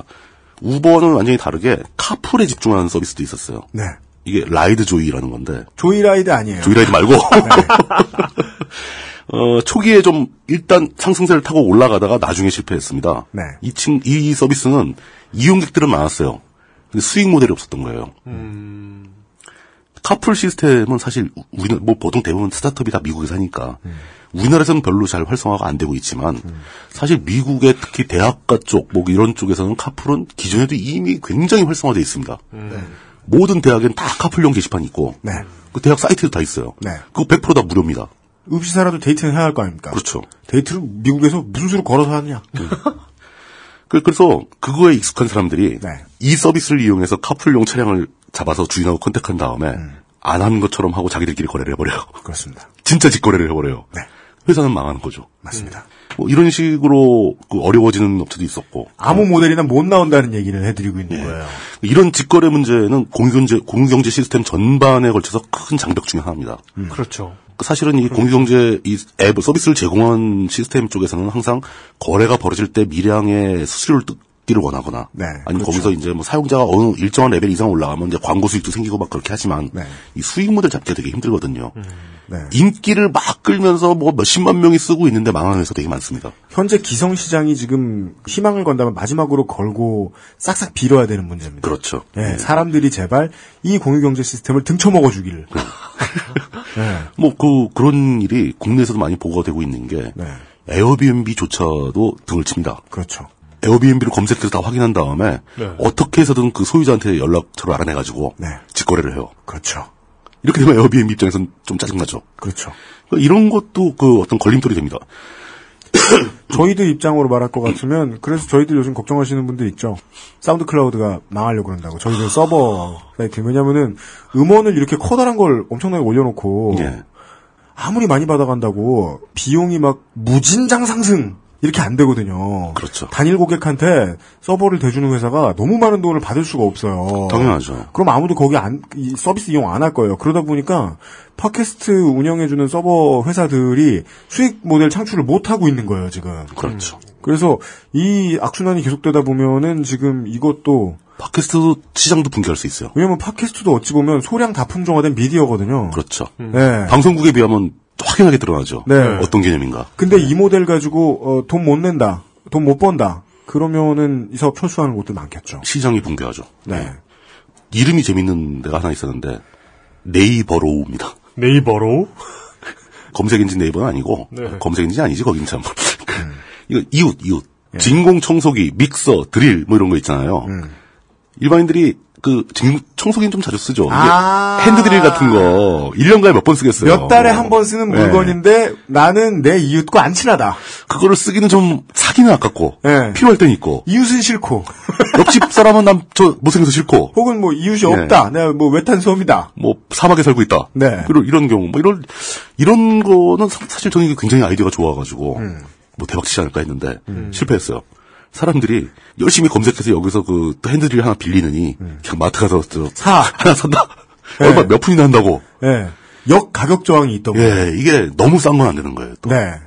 최소한 어느 정도 약간 볼륨이 있어야 되고 또 일정하게 자주 써야 되고 그리고 직거래가 좀 힘든 뭔가가 있어야 되고. 그러니까 이 공유경제도 굉장히 뭐랄까 복잡한 조건들이 많아요. 그리고 반대로 예를 들어 이 반대로 그럼 너무 비싼 걸 빌려줘 보면 어떨까 이런 생각을 한다면 그거에 해당하는 모델이 바로 하이기어죠. 하이기어는 메르세데스 같은 거, 뭐 BMW, 에스턴 마틴 뭐 이런 차들 있죠. 그 차량 주인들과 계약을 맺고 그 차를 한번 몰아보고 싶은 사람들한테 몰 기회를 주는 서비스였어요. 그렇습니다. 유료 회원들을 모아가지고 돈 내고 모는 거겠죠. 돈 내고 모는 거죠. 그러니까 이게 기존의 렌트보다 더 저렴하게 공급할 자신이 있었겠죠. 굉장히 호응이 좋았는데 이 회사가 뭐 여러 가지 설이 있는데 이 회사가 쓰러져 간 이유는 차량 도난. 비싼 차니까. 그렇습니다. 어떻게 해서든 이 회사를 속여가지고 다른 사람 신분증으로 계정을 만들어서 차를 렌트한 다음에 타고 가버리는 거죠. 그러니까 이런 문제가 있는 거예요. 이 공유경제는 안 그래도 국가가 돈 받아먹기 쉽지 않아, 세금 받아먹기 쉽지 않아서 협조해주고 싶지도 않은데. 그렇죠. 이런 비싼 차량 문제는 치안이 좋은 국가에서 장사를 해야 돼요. 당연하죠. 그리고 우리나라는 차 어디 해외로 가져나가기 힘들어요. 섬이에요. 근데 공유경제 그렇죠. 북한으로 가지 않을 거예요. 북한으로 못 가지. 공유경제 모델 하는 회사가 국가의 도움을 절실히 요구한다. 이 부분이 이 접점이 맞지 않아가지고. 맞추기가 힘든 건 맞습니다. 일단 공유경제 전체는 다 처음에 출발했을 때 기본적인 임계점이 있어요. 사용자 수 또 공급자 수가 일정 수준 이상 확보되기 전에는 의미가 없는 거죠. 뭐 예를 들어서 우버를 했는데 뭐 차가 4대밖에 없다. 이용자는 7명 있다. 내가 저 사람 차를 왜 타? 이게 맞을 리가 없는 거죠. 최소한 10만 명, 20만 명씩 있어야 된다는 얘기죠. 그건 마치 영화 메이저리그에 나오는 클리블랜드 인디언즈의 팬이 하나도 없어가지고 팬 4사람이 파도 타기 응원을 해주고 파도 타기 응원할까? 그랬더니 4사람이 2사람씩 일어났다가 앉았다 일어났다 앉았다. 파도 타기가 성립되지 않는다. 그거는 저거네요. 아이돌 그룹 뭐 있었잖아요. 뭐요? 일어났다 앉았다는 춤추는. 일배용팝. 일단 임계점 문제 하나 있고 그것 때문에 이제 사람도 아까 얘기한 재화의 가격이 일정한 레인지 안에 들어가야 된다는 거. 너무 비싼 것도 안 되고 너무 싼 것도 안 되고. 그리고 필요 없어도 안 되고. 너무 필요도 안 돼. 너무 필요하면 내가 사버리지. 훔쳐가거나 내가 사버리고. 적당히 필요한데 또 너무 가끔 쓰면 또 안 되고. 뭐 1년에 한 번 쓰고 이러면 곤란하고. 그러니까 이게 복잡한 초기 조건들이 많아서 굉장히 힘듭니다. 그리고 이제 수익 모델 관점에서 두 번째 문제가 아까 얘기한 직거래 장벽. 직거래를 어떻게 감시할 것인가. 이건 이제 신뢰의 문제에 포함되는 거죠. 이런 문제들이 굉장히 많이 산적해 있지만 수도 없이 많은 공유경제 모델의 앱들이 쏟아져 나오고 있습니다. 네. 그중에 상당히 반응을 보이는 것도 꽤 많아요. 그러니까 우리 사회 곳곳에 따져보면 그렇게 놀고 있는 유휴 자원이 되게 많다는 얘기죠. 이렇게 보면은 공유경제의 본질적인 어떤 경제학적인 관점에서, 경제 전체의 관점에서 공유경제가 우리 경제 시스템에 어떤 영향을 줄 것인가, 이거를 걱정하는 사람들이 생기기 시작합니다. 그렇습니다. 아까 맨 처음에 나왔던 카쉐어링에서 만약에 내가 일주일에 한 번 차를 쓰는 사람이다라는 사람이 10사람이 있었다면은 네. 기존에 10대를 샀을 거 아닙니까? 네. 그렇죠. 근데 이 사람들이 카쉐어링을 쓰게 되면 한 7분의 1을 줄죠. 네. 두세 개만 있으면 돌려가면 쓸 수 있잖아요. 그렇습니다. 그렇게 보면 자동차 산업의 매출액이 준다는 거죠. 네. 그럼 전체 산업 경제에 GDP를 감소시키는 효과가 있을 것이다. 또 중요한 키워드 중에 하나가 예. 이 공유경제의 합리적 소비거든요. 효율 문제거든요. 합리적 소비가 진짜 효율을 창출해내기 시작하면 눈 멀어 팔리던 재화가 없어지거든요. 없어지는 거죠. 그냥 덤으로 팔리던가 네. 안 사도 되는 거 사던가.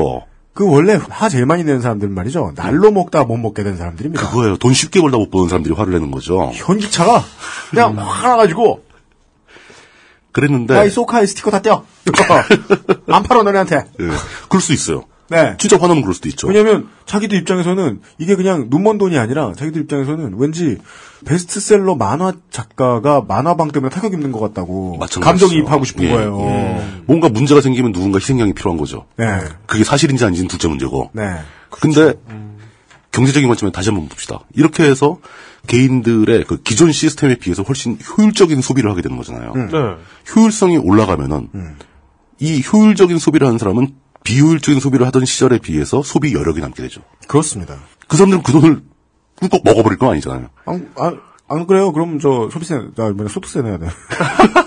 결국은 이 사람이 뭔가 다른 걸 소비한다는 겁니다. 네. 거시경제 차원에서는 매출은 결코 줄지 않을 것이다. 네. 그 사람이 돈을 어딘가 다른 데 쓴다. 네. 심지어 그리고 기존에 내가 일주일에 한 번 정도 차가 필요한데 그 차를 조달할 돈이 없어. 이랬던 사람들도 공유경제에 참여할 수 있다는 겁니다. 맞습니다. 그 사람은 아예 차를 못 사던 거니까 기존엔 매출 대상이 아니었잖아요. 근데 공유경제 모델로 인해서 그 공유경제에 참여하면서 차를 쓰는 비용이 절감되면은 이런 잠재적인 수요가 발굴될 거라는 거죠. 네. 그러니까 부정적으로 보는 사람들은 공유경제가 전체 경제의 매출액을 감소시킬 것이다 라고 얘기를 하지만 긍정적으로 보는 사람들은 효율을 증가시킬 것이라고 생각을 해요. 다른 분야의 매출을 늘려낼 것이다. 그거 있고 같은 분야라도 숨어있던 매출이 등장할 것이다. 못하던 사람들이 산다. 이렇게 되는 거죠. 근데 그거는 아무도 장담 못해요. 그러니까 이게 해봐야죠. 합리적 소비가 꼭 자금 여력으로 바로 연결될 것인지. 그 사람이 만약에 돈 여유가 생겼다. 다 저금할 수도 있잖아요. 그렇죠. 소비할 수도 있는 거죠. 혹은 지금까지 빚이 너무 많아서 예전보다 빚을 더 열심히 갚는다거나. 빚을 좀 빨리 갚게 해서 한 10년간 갚을 걸 5년에 갚게 됐다. 그러면 그 5년 동안에는 그 사람의 경제력 여전히 묶여 있는 거 아니에요? 매출은 주는 거죠. 그건 그냥 대략적으로 그냥 때려 맞추는 거지. 이거를 정확하게 예측할 수 있는 사람이 누가 있겠어요. 그러니까 지금도 공유경제 이런 문제에 대해서는 굉장한 갑론을박이 오고 가고 있는 중입니다. 거기다가 이제 또 아까 살짝 나왔지만 이제 우리가 언급해야 될 문제가 경제 시스템에 대한 국가의 통제력이 약화되는 효과가 있죠. 네. 세금 문제뿐만 아니라 그 국가는 계속 자국 내에서 벌어지는 경제 시스템에 대해서 간섭하고 통제하고 하고 싶어하고 하는 게 맞아요. 네. 네. 필요할 경우 경제를 통제해야죠. 뭐 나쁘게 말하면 뜯어먹는 거지만 뜯어먹는 좋게 말하면 보호하고 지켜주는 거죠. 뭐 부족한 곳에 지원도 하고 그 골고루 발전하게 만들고 뭐 이런 관점에서 국가의 영향력이 감소한다는 것은 좀 문제가 될 수 있어요. 네. 물론 한국인들은 지금 벌어진 일들에 대해서 띠까워서 난리도 아닙니다. 그렇죠. 직구를 못하게 하고 직구 사이트가 한 번에 많은 물건 못 가져 들어오게 하고. 그게 되게 웃기는 게 우리나라 정부도 좀 뭔가 체면을 좀 생각을 해야 될 때가 됐어요. 우리나라 사람들 소비자들한테는 해외 직구하는 걸 통제하겠다고 막 설치고 우리나라 쇼핑몰 보고는 중국에다 팔라고 막 그러고. 액티브엑스는 안 빼줘. 우리나라를 제외한 다른 외국에 있는 사람들이 우리나라 정부를 어떻게 보겠냐는 거죠. 정말 옛날 경제 모델 있잖아요. 대원군대 모델. 이런 걸 중상주의라고 합니다. 중상모략하고 있네. 그래서 진짜 너무 나간다. 진짜 배 타고 식민지 건설하러 가야 돼요, 지금. 저 현대중공업에다가 식민지 정벌용 배 만들라고 시켜. 그러니까 이분들한테는 한류도 그때 얘기했잖아요. 한류도 식민활동이야. 식민활동으로 보이는 거예요. 정벌이에요, 정벌. 네, 이분들한테는. 두살 식민이 미래다. 이렇게 생각하는 거야. 네. 아이고. 그러면서 뭐 그 사람들을 뭐 전사로 표현하고 막 그러잖아요. 수출 전사, 수출 역군 뭐 이런 거 그러잖아요. 진돗개 수출. 미치겠어요. 아주. 진짜. 뭐 그렇게 볼 수도 예, 뭐 그런 얘기가 나오는데 물론 이제 그 수출입 문제를 떠나서 공유경제 같은 경우는 이 시장 그 필드가 커질수록 효과가 더 좋아지는 거죠.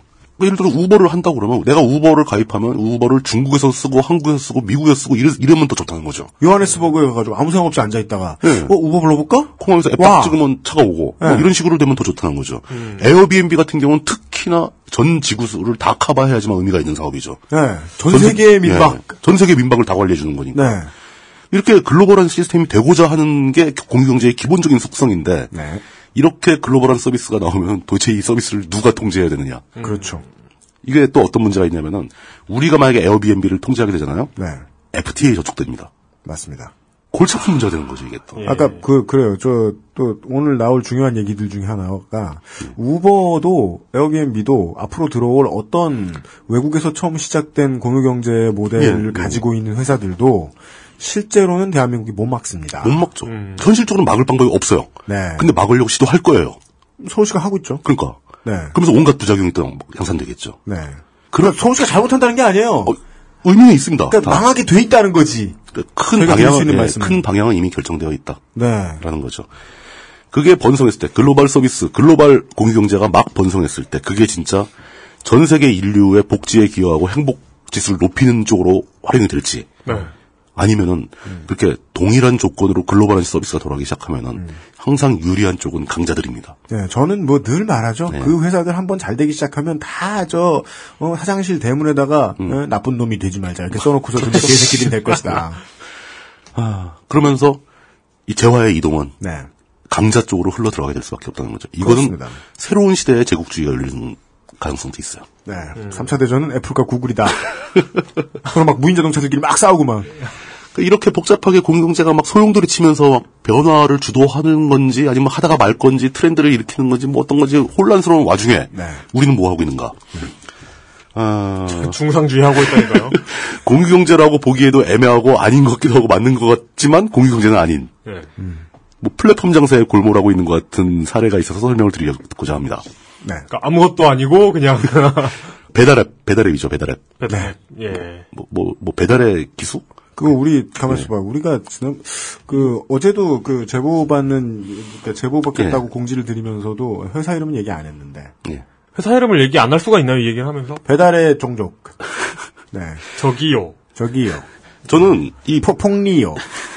이 배달앱 문제를 생각하다 분석을 하다 보니까 뜻밖의 결론에 도달했어요. 배달앱은 소식지하고 똑같은데 좀 더 나쁜 소식지예요. 배드뉴스. 배드뉴스. 뭐 가로 수인데 뭐 나쁜 나무 뭐 이런 거. 교차로 교통사고. 벼룩시장이 아니고 사탄시장 이런 거. 거머리시장. 네. 이게 그 소식지가 한때 우리 사회를 지배했던 적이 있잖아요. 쥐벼룩시장 이런 거. 뭐 저는 진짜 한국말을 어른들이 쓰는 한국말을 벼룩시장으로 배웠어요. 네.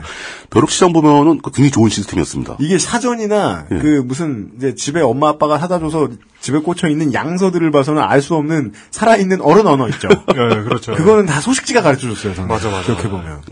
그 한때 진짜 그 길거리마다 그 소식지 꽂는 통이 쫙쫙 깔려 있고. 그것도 그냥 계속 읽으면 재밌잖아요.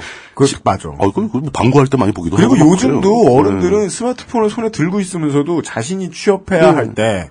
소식지부터 끄네. 온 동네를, 온 시내를 다 돌아다니면서 소식지부터 모아요. 네, 그래요. 그래, 사인펜 들고 이렇게 줄 거면서 보고 있잖아. 맞아요. 지금은 이제 사실 거의 다 매출액을 잃고 사라졌죠. 그래서 하지만 뭐 명맥은 유지하고 있는 걸로 알고 있습니다. 그렇습니다. 그리고 소식지와 또 유사한 게 또 하나. 아파트 단지나 이런 데 보면은 그 지역 상가 정보 책자가 있습니다. 그렇습니다. 그 꾸준히 누군가가 찍어서 각 집 문틈마다 다 하나씩 꽂아놓죠. 우리 동네에는 장터원.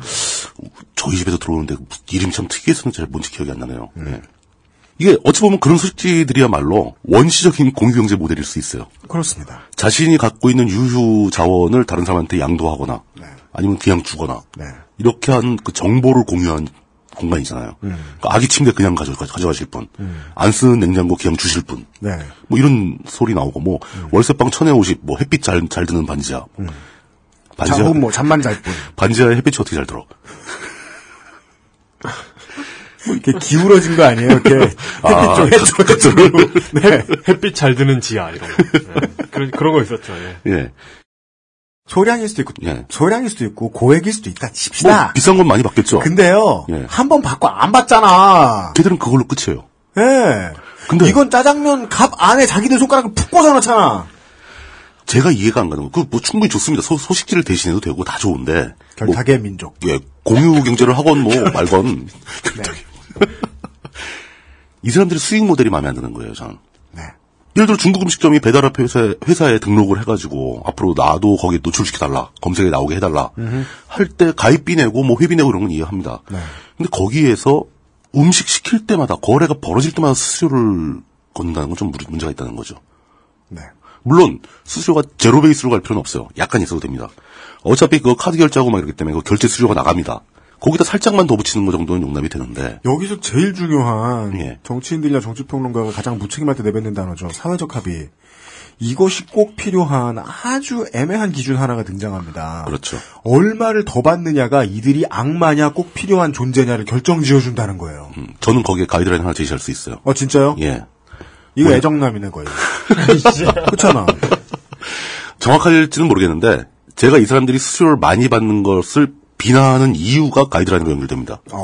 예. 봅시다. 이 사람들이 수수료 많이 받고 돈 많이 벌면 좋죠. 기업 잘 되고 매출 많이 올리고 박신혜 씨도 좋고. 왜 뭐 다 좋겠죠. 네. 근데 문제는 그렇게 판을 벌려놓고 판돈을 과하게 뜯어가지고 판 전체가 망할 수 있다는 겁니다. 모든 중국집이 다 좁게 생겼다니까. 그러니까 시장이 붕괴해버리면은 같이 죽는 거예요. 소비자까지 다 죽는 거예요. 그렇죠. 시장을 활성화시킬 수 있는 선 이하로 받으라는 거예요. 빠지고 마지막으로 가는 곳이 먹는 거 만드는 자영업인데. 그렇죠. 거기다가 그 자영업자들을 그렇게 과한 수수료로 쪼개 되면은 이건 자본의 토끼몰이에요. 쪼개 되면은 소비자들까지 피해를 봅니다. 짜장면이 품질이 형편없이 된다는 거죠. 네. 똑같이 내가 그 전화로 걸어서 시켜 먹던 짜장면하고 배달앱 통해서 시키는 짜장면하고 똑같은 돈을 지불하고 있는데 감자가 바뀌고 돼지가 갑자기 바뀌어. 왜 그 고기가 줄고 감자가 줄고 밀가루가 나쁜 게 들어가고 이러게 된다는 거죠. 네. 중국 음식 소비량 자체가 줄어들 수 있다는 겁니다. 전체 판이 준다. 그 뭐 리뷰를 보라 그러죠. 리뷰를 봤어요. 제일 맛있게 하는 집이 있어요. 예. 그 집은 장사가 잘 될까요? 많이 만들면 만들수록 빚을 질 가능성이 있어요. 죽어라 만들고 죽어라 배달하면서 수수료에다가 빚지고 있는 상황인데 네. 지금 그런 자영업자들이 한둘이 아니거든요. 화폐를 창조하지 않으면 먹고 살 수 없는 창조경제. 네. 돈을 그리라 이거예요? 네. 실제로 배달앱들이 그 검색 기능이 충실하고 굉장히 공정하게 운영하고 적정한 수수료를 받고 있고 사용자들이 많이 늘어난다면 결제 수수료 없이도 다른 수익 모델도 가능합니다. 사용자들이 많이 늘어난다면? 예, 임기점을 넘어간다면은 그때 뭐 광고도 수주할 수 있고 또 그런 그 경쟁 업체들 중에서 자발적으로 광고비를 내는 회사들도 나옵니다. 날 좀 상단에 노출시켜달라. 이런 것도 용납해 줄 수 있어요. 사람들은 자기 단골집이 있는가 하면 새로 검색하는 사람도 있기 마련이니까. 네. 그런 쪽으로 좀 창의성 있는 크리에이티브가 있는 수익 모델을 가져가야지. 근데 이거 생각보다 구태다. 그럼요. 거기다가 이 배달의 업체들이 너무 쉬운 머니를, 이지머니를 생각하는 거예요. 쉬운 머니. 저번에도 한번 말한 것 같은데, 네. 이 배달앱들 퀄리티 자체가 형편없잖아요. 네, 너무, 이건 진짜 좀 심하다 싶은. 앱 자체의 퀄리티도 그렇죠. 네. 그 사람들이 쓰고 있는 결제 시스템도 아주 낙후됐습니다. 심한 경우에는 자기네들이 딱 그 서버에 뜨는 배달 신청, 콜 들어온 걸 보고 중국집에 전화를 걸어서 시키는 경우까지 있어요. 아, 진짜요? 예. 오토메이션도 안 해놨어요? 오토메이션도 안 된 경우가 많아요. 그럼 돈을 받기에는 지들이 한 노동이 정말 없는. 그러니까요. 그 오디오 이런 거 같은 경우는, 네. 늘 계속해서 나오는 광고를 각각 5초씩만 줄여가지고 그걸. 그렇죠. 앱 개선하는 데 썼으면 좋겠어요. 그러면 세계 최강 앱이 나올 겁니다. 오디오는 무슨 김문수가 만든 배달앱 같네. 그 오디오. 전화해서 뭐. 그 실제로 그 배달앱들을 운영하는 그 회사 입장에서. 네. 당신들이 돈을 얼마나 쓰고 있냐는 거죠. 광고비 빼고. 자기들이 그 IPTV에 맨날 그냥 1분씩 광고하는 거 그거 빼고. 앱 만들고 서버 운영하는데 비용 얼마나 쓰고 있는가. 진짜 없거든요. 오죽하면은 그 신림동의 서울대 학생들이 그 앱을 만들었습니다. 서버를 만들고. 네. 그래서 그 샤잖아요, 샤. 그래서 그 앱 이름도 샤달이에요, 샤달. 네, 네. 서울대는 샤니까. 예, 샤에서 배달하는 배달앱. 그래서 눈이 번쩍 뜨이더라고요, 그 사례를 보니까. 예. 그 친구들이, 젊은 친구들이 그 약간의 기술력을 동원해서, 약간의 서버 비용을 동원해서 앱을 만들고 그 동네 근처에 점주들한테 다 뿌려주고, 수수료제로. 네. 그리고 그 학생들을 비롯한 그 동네 주민들이 그걸 쓰고. 예, 녹두거리를 중앙에 놓고, 원을 빙 돌리면, 칠림동 그쪽 안쪽은 전부 다 배달 해븐이잖아요. 그러니까요. 어마어마하게 많잖아요. 점주도 엄청 많고 수요도 엄청 많은 지역이에요. 아이디어 좋더라. 전단지를 못 돌리게 하니까. 그렇죠. 실제로 학교 안으로 배달 오는 업체들만 들어가잖아요. 그렇죠. 좋더라. 그런 식으로 그런 샤달 앱이 가동되고 있고 사람들의 호응이 좋다는 것은 그런 앱을 운영하는데 들어가는 비용이 매우 적다는 걸 알 수 있다는 거죠. 우리 레이니걸 이준현 선생님이 가끔 얘기해요. 개발 비용이 많이 들어갔다는 말을 하는 개발 업체들은 프로그래머가 실력이 없는 거죠. 그렇죠. 그런 말 아무렇지도 않게 하면 되게 듣는 프로그래머 입장에서는 좀 얄미울 것 같긴 한데. 물론 그런 거 있어요. 그러니까 특히 나는 왜 이렇게 프로그램을 못 짤까 하고 고민하고 있는 프로그램들은 열받겠죠. 그런 얘기 들으면. 근데 그건 뭐 그렇다 치고 그 정도 수준의 서비스를 제공하고 그렇게 수수료를 가혹하게 뜯어가지고 돈을 벌겠다는 생각은 버려야 된다는 겁니다. 왜냐? 그게 혼자만 죽는 게 아니라 판 전체를 망가뜨리기 때문이죠. 네. 요즘 누가 전화해? 이러고서 아우 진짜 이게 짜장면 먹는 종자들아. 공유경제 모델에 대해서 고민을 하다 보니까 이 생각도 떠올랐어요. 우리나라에 이미 진짜 전통적으로 거대한 공유경제 모델의 시장이 있었습니다. 뭐죠? 대리기사. 네, 저희들이 열심히 다뤘죠. 예, 아주 구체적으로 자세하게 다뤘고 그 대리업계를 점령하고 있는 거인이 하나 있다. 라는 얘기까지 다 했죠. 네. 그런데 생각해 보니까 결국 대리기사들도 자신의 유휴 노동력을 그 대리운전을 필요로 하는 고객들한테 제공하는 거지 않습니까? 그렇습니다. 그리고 거래도 사실 거래 형태도 N-N입니다. 만약에 대리기사라는 산업 분야가 한 10년만 더 늦게 태어났으면, 늦게 시작됐으면은 바로 지금부터 그 스마트폰 앱들이 경쟁적으로 출시됐을 겁니다. 그러겠죠. 그리고 기사들은 다 그 앱들을 쓰기 시작할 것이고 여객의 민족 대리요. 운전해드립니다. 뭐 이런 거 막 생겨가지고 그게 경쟁을 통해서 두세 개로 압축되고 그럼 사용자들도 그 앱을 다 즐겨 쓰게 될 것이고 기사들도 그 앱을 무료 앱을 쓰면서 그 앱은 엄청난 트래픽을 먹게 될 것이고 광고 수익을 올릴 수 있고 대리기사는 그 손님과 거의 직거래하게 되는 거고 그러면 대리기사가 지금 평균적으로 저희가 전에 그 다큐멘터리 보도할 때 대략 경비가 반 이상 나간다라고 하고 있는데 물론 그 중에서 지금 그 시장을 지배하고 있는 로지라는 회사가 한 30% 이상을 먹고 있는 거거든요. 이 수수료가 빠지면은 기사도 회피하고 고객도 회피할 수 있다. 공유경제의 미덕은 여기에 있는 거다. 라는 결론이 나오는데 이미 대리기사 업계는 편성이 돼 있는 상태지 않습니까?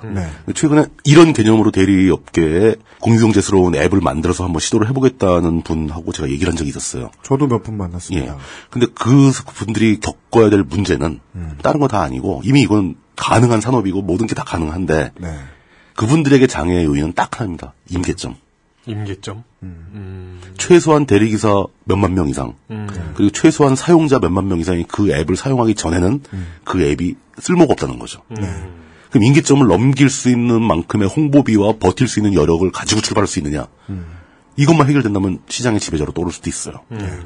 물론 기존에 있던 그 시장을 지배하는 업체의 강력한 방해 공작에 직면하게 되겠죠. 초강력 방해 공작. 예, 뭐 정치적인 문제도 생길 거고 여러 가지 문제가 생기겠지만 그래도 당당하게 공유경제 모델의 일환이고 이건 기사와 소비자 양쪽 모두에게 이익이 되는 시스템이다. 라는 것을 충분히 대중들에게 설명할 수 있다면 살아남을 수 있다는 거죠. 오늘 간혹 가다가 아니 내가 공짜로 먹고 있는데 여기에 정당한 시장을 그죠? 그러니까 오늘 간혹 가다가 희망적인 얘기를 한 가지씩 좀 드리게 되는 게 있는데 저도 만나서 얘기 듣고 이러면은 아직도 풀사 오랜만에 듣는 단어죠. 푸사. 네. 최종 노동자인 대리기사분들이 운전을 하면 그 비용에서 어마어마하게 기본적으로 뜯어먹고 가는 그 프로그램 회사들을 깨부술 수 있는 보관은 아직도 있어요. 기회도 있습니다. 이게 불행이면서 결국은 다행이라고 볼 수도 있는 게 아직까지도 국가가 법제화를 똑바로 안 시켜줬잖아요. 그렇죠. 그래서 어차피 서로 보호 못 받아요. 이 상황에서는 새로운 후발주자가 들어와서 뭔가 할 수 있는 기회가 없진 않아요. 선생님이 말씀해 주신 대로 BEP를 브레이크 이븐 포인트에 닿을 때까지 어떻게 버티느냐. 어떻게 홍보할 것인가. 사람들한테 알려야 되거든요. 이런 게 있다는 걸. 그 숙제가 있는데 그 숙제를 만에 하나 뛰어넘는 업체가 있으면 지금의 엄청난 수수료 이렇게 때려맞고 있는 구조 깨부술 수 있어요. 대리기사들은 환호하겠죠. 훨씬 더 싸게 줄 수 있다. 내가 3만 원 받던 거 2만 원 받아도 된다. 네. 이렇게 나올 수도 있습니다. 진짜 그렇게 되면요. 좋아진 게 한둘이 아니에요. 일단 노동자들한테 돈이 다 돌아가고 그렇죠. 그다음에 콜센터에서의 싸움하는 목소리의 볼륨도 줄어들 거예요. 그럼요. 네. 뭐 이런저런 얘기를 많이 한 것 같습니다. 이제 정리할 타임이고요. 공유경제는 이제 겨우 시작 단계에서 걸음마 떼는 수준입니다. 뭐 우버, 뭐 에어비앤비 이런 것 때문에 막 말은 많이 나오고 다들 추측만 난무하고 있는 건데 아직 사실 확실하게 뭐 보이는 건 없다고 봐야 되겠죠. 네. 수도 없이 많은 시도가 요 앞으로 몇 년 사이에 광범위하게 벌어질 겁니다. 그 중에 살아남을 회사가 있고 사라질 회사가 있겠죠. 네. 그렇지만 그 개념에 대해서는 우리가 대충은 피상적으로나마 이해하고 대비하는 것이 좋다. 네. 그런 뜻, 예. 네.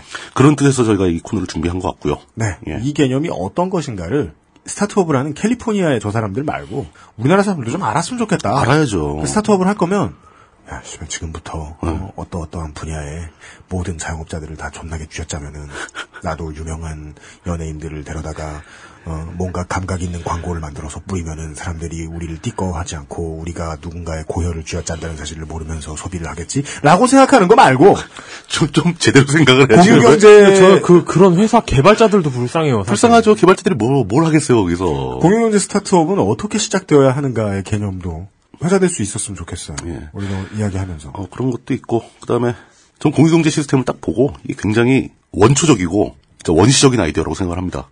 제가 그래서 오늘 아주 구석기 시대 얘기부터 시작한 게, 그래서 나온 얘기거든요. 뭐, 언제나 안 그러셨다고. 그래도 한 로마 때까지만 갔지. 구석기까지 가는 건 좀 드물어요. 알겠습니다. 예. 그리고 이제 이런 얘기를 할 때마다 떠오르는 생각이, 우리 사회를 이해하기에 굉장히 좋은 분야입니다. IT 업계, 특히 이런 새로 시작하는 스타트업 분야가 기존의 우리 사회에 어떤 문제점이 있고 무엇이 부족한가를 잘 보여주는 분야예요. 그래서 저는 뭐 제가 그쪽 출신이라서 그런 것도 있겠지만 그 IT 분야에서 새로 나오는 아이디어들을 훑어보기를 되게 즐겨하고 그게 우리 사회의 구조와 어떤 관련성이 있는가를 따져보는 걸 상당히 취미의 수준으로 즐기곤 합니다. 이런 얘기를 앞으로 좀 더 자주 하면 어떨까? 네. 라는 생각을 해봤다. 라는 데까지 하고 오늘 마치겠습니다. 네. 예. 아시아 달력으로 말이죠. 새해가 다가오고 있습니다. 새해부터 뭔가 이제 그동안 주지 못했던 손길을 좀 방송에다 좀 더 심어 넣어 봐야 되겠다라는 생각을 프로듀서는 하고 있었는데요.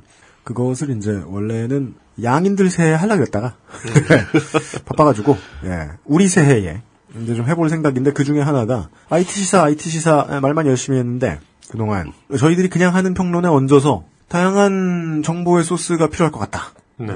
라는 생각이 들어가는 말이죠. 앞으로 IT 시사를 전달해드리는데 조금 더 노력을 좀 기울일 것 같습니다. 맛배기였습니다. 예. 물뚝심송 해물낚시 고문께서 오늘도 수고해 주셨습니다. 낚시는 해물 전체를 상대하지 않습니다. 그건 뭐예요? 낚시로 개불 잡았다 뭐 이런 거 없잖아요. 개불이 미끼를 물 수 있나요? 개불은 미끼로 쓰입니다. 여러모로 불쌍한 개불. 뭐 조개, 개불, 뭐 성게 이런 거 다 미끼로 씁니다. 네. 미끼로 쓰이는 물고기는 뭘 미끼로 잡나 궁금할 때가 있습니다. 하지만 오늘은 묻지 않겠습니다. 그물로 잡죠. 대화 시작된다. XSFM입니다. 과테말라 안티과, 케냐 AA, 에디오피아 예가츠프, 엘살바도르 SHB, 아르케 더치커피, 커피아르케닷컴. 23일 동안 할 수 있는 일이 뭘까? 짧은 시간이긴 해. 월급날도 안 돌아왔잖아. 근데 난 23일 동안 두피가 좋아졌어. 미용실에서 뭐 쓰냐고 자꾸 묻는다? 정말로 전부 자연 유래 성분. 피크린 투쓰리 약산성 트리트먼트. 난 그동안 다른 광고에 속고 살았나봐. Big Green 설페이트 프리. 금주의 의사소통. 오늘도 의사소통을 간단하게 진행하라고 방송 마무리하겠습니다. 그 의사소통이 전 재밌더라고요. 그래요? 예. 짧아요 오늘은. 모노 언더바 CKH님께서 말이죠. 115B를 들으시다가 문득 2, 3년 전에 출근길 지하철에서 사회 초년생쯤 보이는 남성 한 분이 노트북을 꺼내들고 지하철 끝자리에 앉은 채로 인터넷을 하는 모습을 본 기억이 났습니다. 그냥 지하철에서도 웹서핑을 해야 하는 덕후인가 보다 했는데 갑자기 보던 기사 하나를 복붙 플러스 수정하더니 처음 보는 언론사 사이트에 올리는 모습을 보고 지하철에서 진짜 와 기자질하기 참 쉽다라고 탄식한 적이 있었는데 115B 화를 듣고 지금 생각해보니 그런 짓을 공공장소에서 그것도 출근길에 타인의 눈도 신경 쓰지 않고 올릴 수 있는 그 젊은 기자의 백장과 익숙함이 더 무섭다는 생각이 들었습니다. 그게 익숙하거나 배짱이 있어서가 아니라 그런 멀쩡한 사람을 그런 지경에 모으는 그렇죠. 이런 쪼아서 그런 거죠. 쪼아서. 지금 당장 해야 되는 거야 그냥. 그 말씀을 잘 못 드렸는데 이제 이런 말씀을 좀 드려야 될 것 같아요. 저 국문과니까 기자 되는 사람 많으니까 보잖아요. 마치 이제 청취자분들이 뭐 군대 처음 왔을 때, 뭐 회사 처음 갔을 때, 혹은 알바 처음 들어가서 일 배울 때 이런 걸 생각을 해보시죠. 처음에 들어가서 처음에 자기 일 가르쳐주는 사람이 10분 동안 가르쳐주는 그 모든 것이 다 그 세상의 전부일 가능성이 되게 높아요. 진리죠, 진리. 근데 들어가자마자 이것부터 가르쳐요. 복붙부터 가르치고. 네, 복붙 가르치고 그 다음에 수정법 가르치고 그리고 말로만 하지 않아요. 큰 회사니까 매뉴얼이 있을 거 아닙니까? 그렇죠, 튜토리얼이 있죠. 있을 거 아니에요? 당연히 있죠. 그렇죠. 저 지난번에 뭐 알려드렸죠. 조선일보에서 국민일보는 가급적 복붙도 하지 말 것 같아요. 불쌍해. 네. 그런 매뉴얼이 있을 거 아니에요? 복사 붙이기에서 우라카이 하는 매뉴얼? 그거대로 이걸 해라라고 한 다음에 그거를 직업인데 말입니다. 좋지 여러분. 개수 카운트하고. 너 하고 싶은 대로 해. 보기에 예쁜 걸 해. 이러겠습니까? 신념대로 우라카이 해. 아닙니다. 할당량이 있어요. 할당량이. 칼같이 있죠. 칼같이. 자, 내가 오늘 월급 받기로 하고 첫 직장에 첫날입니다. 일을 시켰어요. 사장실에 가서 따질 겁니까? 이게 언론의 정신이냐며? 내가 이런 걸 하러 여기 온 것이 아니야. 그러면서. 그렇습니다. 이 상황에서 이 얘기가 나와야 돼요. 그렇죠. 비슷한 상황에서 개겨본 적이 있는 사람이 돌을 던지세요.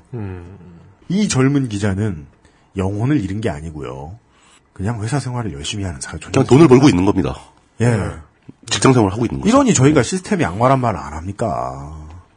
이게 군대에 가서 나라를 지켜야 되니까 사람을 죽이는 방법을 훈련을 해서 배우는 거하고 전쟁터에 가자마자 훈련 겸 실전 겸 연습 삼아 사람을 막 죽이는 거하고 같습니까? 신병 들어왔을 때 쟤 쏴 죽여봐라 라고 시키는 거가 똑같은 거죠. 예. 그렇죠. 굳이 말하면 그래요. 예. 네. 하여간 올려주신 모노 언더바 CKH님 감사합니다. 예. 이런 거 이렇게 지하철을 타면 이런 게 좋아요. 참 신기한 장면이네요. 네. 별 같은 장면을 상상할 수 있는데 바빠가지고 막 눈물을 흘리면서 막 버스 안에서까지 지하철 안에서까지 막 우락가를 하고 있는 사회초년생 기자의 모습을 보셨던 이야기를 해주신 거예요. 감사합니다. 알고 보니 2년차 뭐 이런 거 아니에요? 또 모르죠, 그죠? 쪼수가 늦게 들어왔고 막. 아니면은 오늘 이거 빨리 하고 이따가 병원 가려고. 종합검진 날이라서. 빨리 퇴근하려고. 네. 근데 할당량은 있고 그런 걸 수도 있죠. 그렇죠. 네. 이용이 트윗 하나를 더 소개해주겠습니다. 뭐요? 아까 얘기했잖아요. 아까 그거? 그거 우리 방송에 들어온 거잖아요. KLEHEX 이거 뭐라고 읽어야 되는 거야? 이런 분께서 이렇게 의견을 남겨주셨습니다. 정 총리 2년 넘으면 정규직 되는 거 아닐까?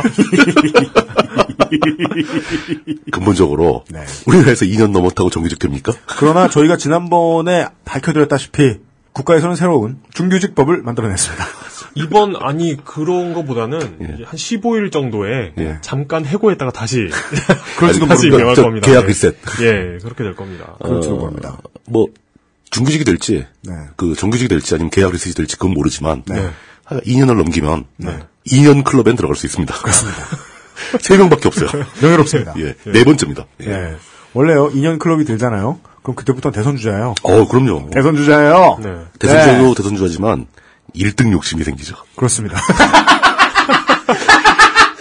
4등으로 만족할 수 없다. 하여간 아저씨들이란. 정푼젤. 국무총리실에 갇혀있는.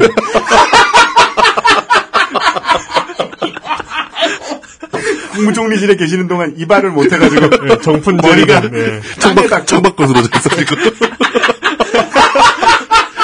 야, 이거 누가 저 짤방으로 그리면 죽이겠다. 네. 여기까지. 저희들이 오늘은. 그분이 별로 머리가 없으신 것 같지 않나? 오늘은 공유경제와 정홍원 라푼젤 설까지 전해드렸습니다.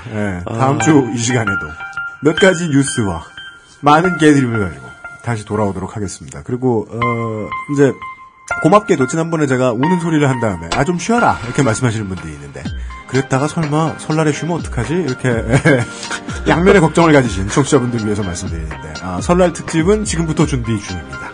설날 특집 좀 길게 해야 되는 거 아니에요? 5관 동안 들으라고? 진짜? 네. 그럼 편집을 길게 하면 돼. 재미없는 소리 다 붙이고 실패한 드립 다 넣고 그럴 괜히 네. 쓸데없는 얘기 막 하고 괜히 막 쓸데없는 사연 소개하고 이러는데 그래가지고 막 시간 때우기는 군대 시절 얘기가 제일 좋지. 군대 얘기 한 2시간 동안. 아이고, 아닙니다. 예, 알찬 내용으로. 저는 주부분들 많이 듣는 프로에서. 네. 웰컴 투 시월드. 정말 무시무시한 사연 같은 거 소개해주고, 그 마지막 결론이, 하지만 이젠 사랑하며 잘 산답니다. 이렇게 끝나는 거 있잖아요. 진짜 서로 막 가위로 찌르고 막 이랬다가. 예. 맞아. 그렇게 끝나는 게 뭔가. 되게 무섭죠. 네, 무서워요. 네. 그 얘기는, 2차적으로 나타나는 추가 범행에 대해서 방송국은 책임이 없다는 거예요. 자, 하지만 저희들은, 책임감을 가지고, 다다음 주, 설 특집, 고향은 가기 싫다. 그래서. 제목은 벌써 공개해요? 예. 혹은 고속도로 타기 싫다. 등의 프로그램에서. 고향 가고 싶죠. 왜 안 가고 싶습니까? 근데 난 고향이 없어. 설날에 가는 게. 우리 고향 건물이 몇 번을 바뀌었는지 알아? 지각변동이라서. 셀 수도 없어. 자, 그리고 당연히 다음 주에도 찾아뵙고요. 예. 이건 지금부터 이제 슬슬, 먼저 갔다 오시는 분들도 계실 것이고요. 어르신들 만나시면, 요즘 애들이 왜 이런다냐, 어쩌고저쩌고, 예, 동네 수맥, 이런 거 따지고 이러는데, 아닙니다. 요즘 세상에 밑에 수맥이 흐르지 않으면 살 수가 없습니다. 보일러 배관? 예. 이번.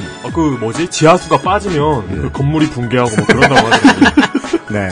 이번 시즌에, 그니까 말이죠. 예. 그건 잠실이잖아. 예. 수맥이 원래 있었는데 뒤틀려가지고 지금 잠시에 생기는 일들을 보십시오. 이번 시즌만큼은 한번 마음 먹고, 어른들한테 용돈도 많이 갖다 주시고, 그 대가로 좀 논리적인 대화 한번 시도해 보실 마음의 각오는 지금부터 하셔야 될 겁니다. 그렇죠. 네. 안녕히 계십시오. BMC의 책임 프로듀서, 이용 상임부서, 물뚝심송 상임부였습니다. 다음 주에 뵙겠습니다. 수고하셨습니다. 감사합니다.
XSFM입니다. I, D, W, K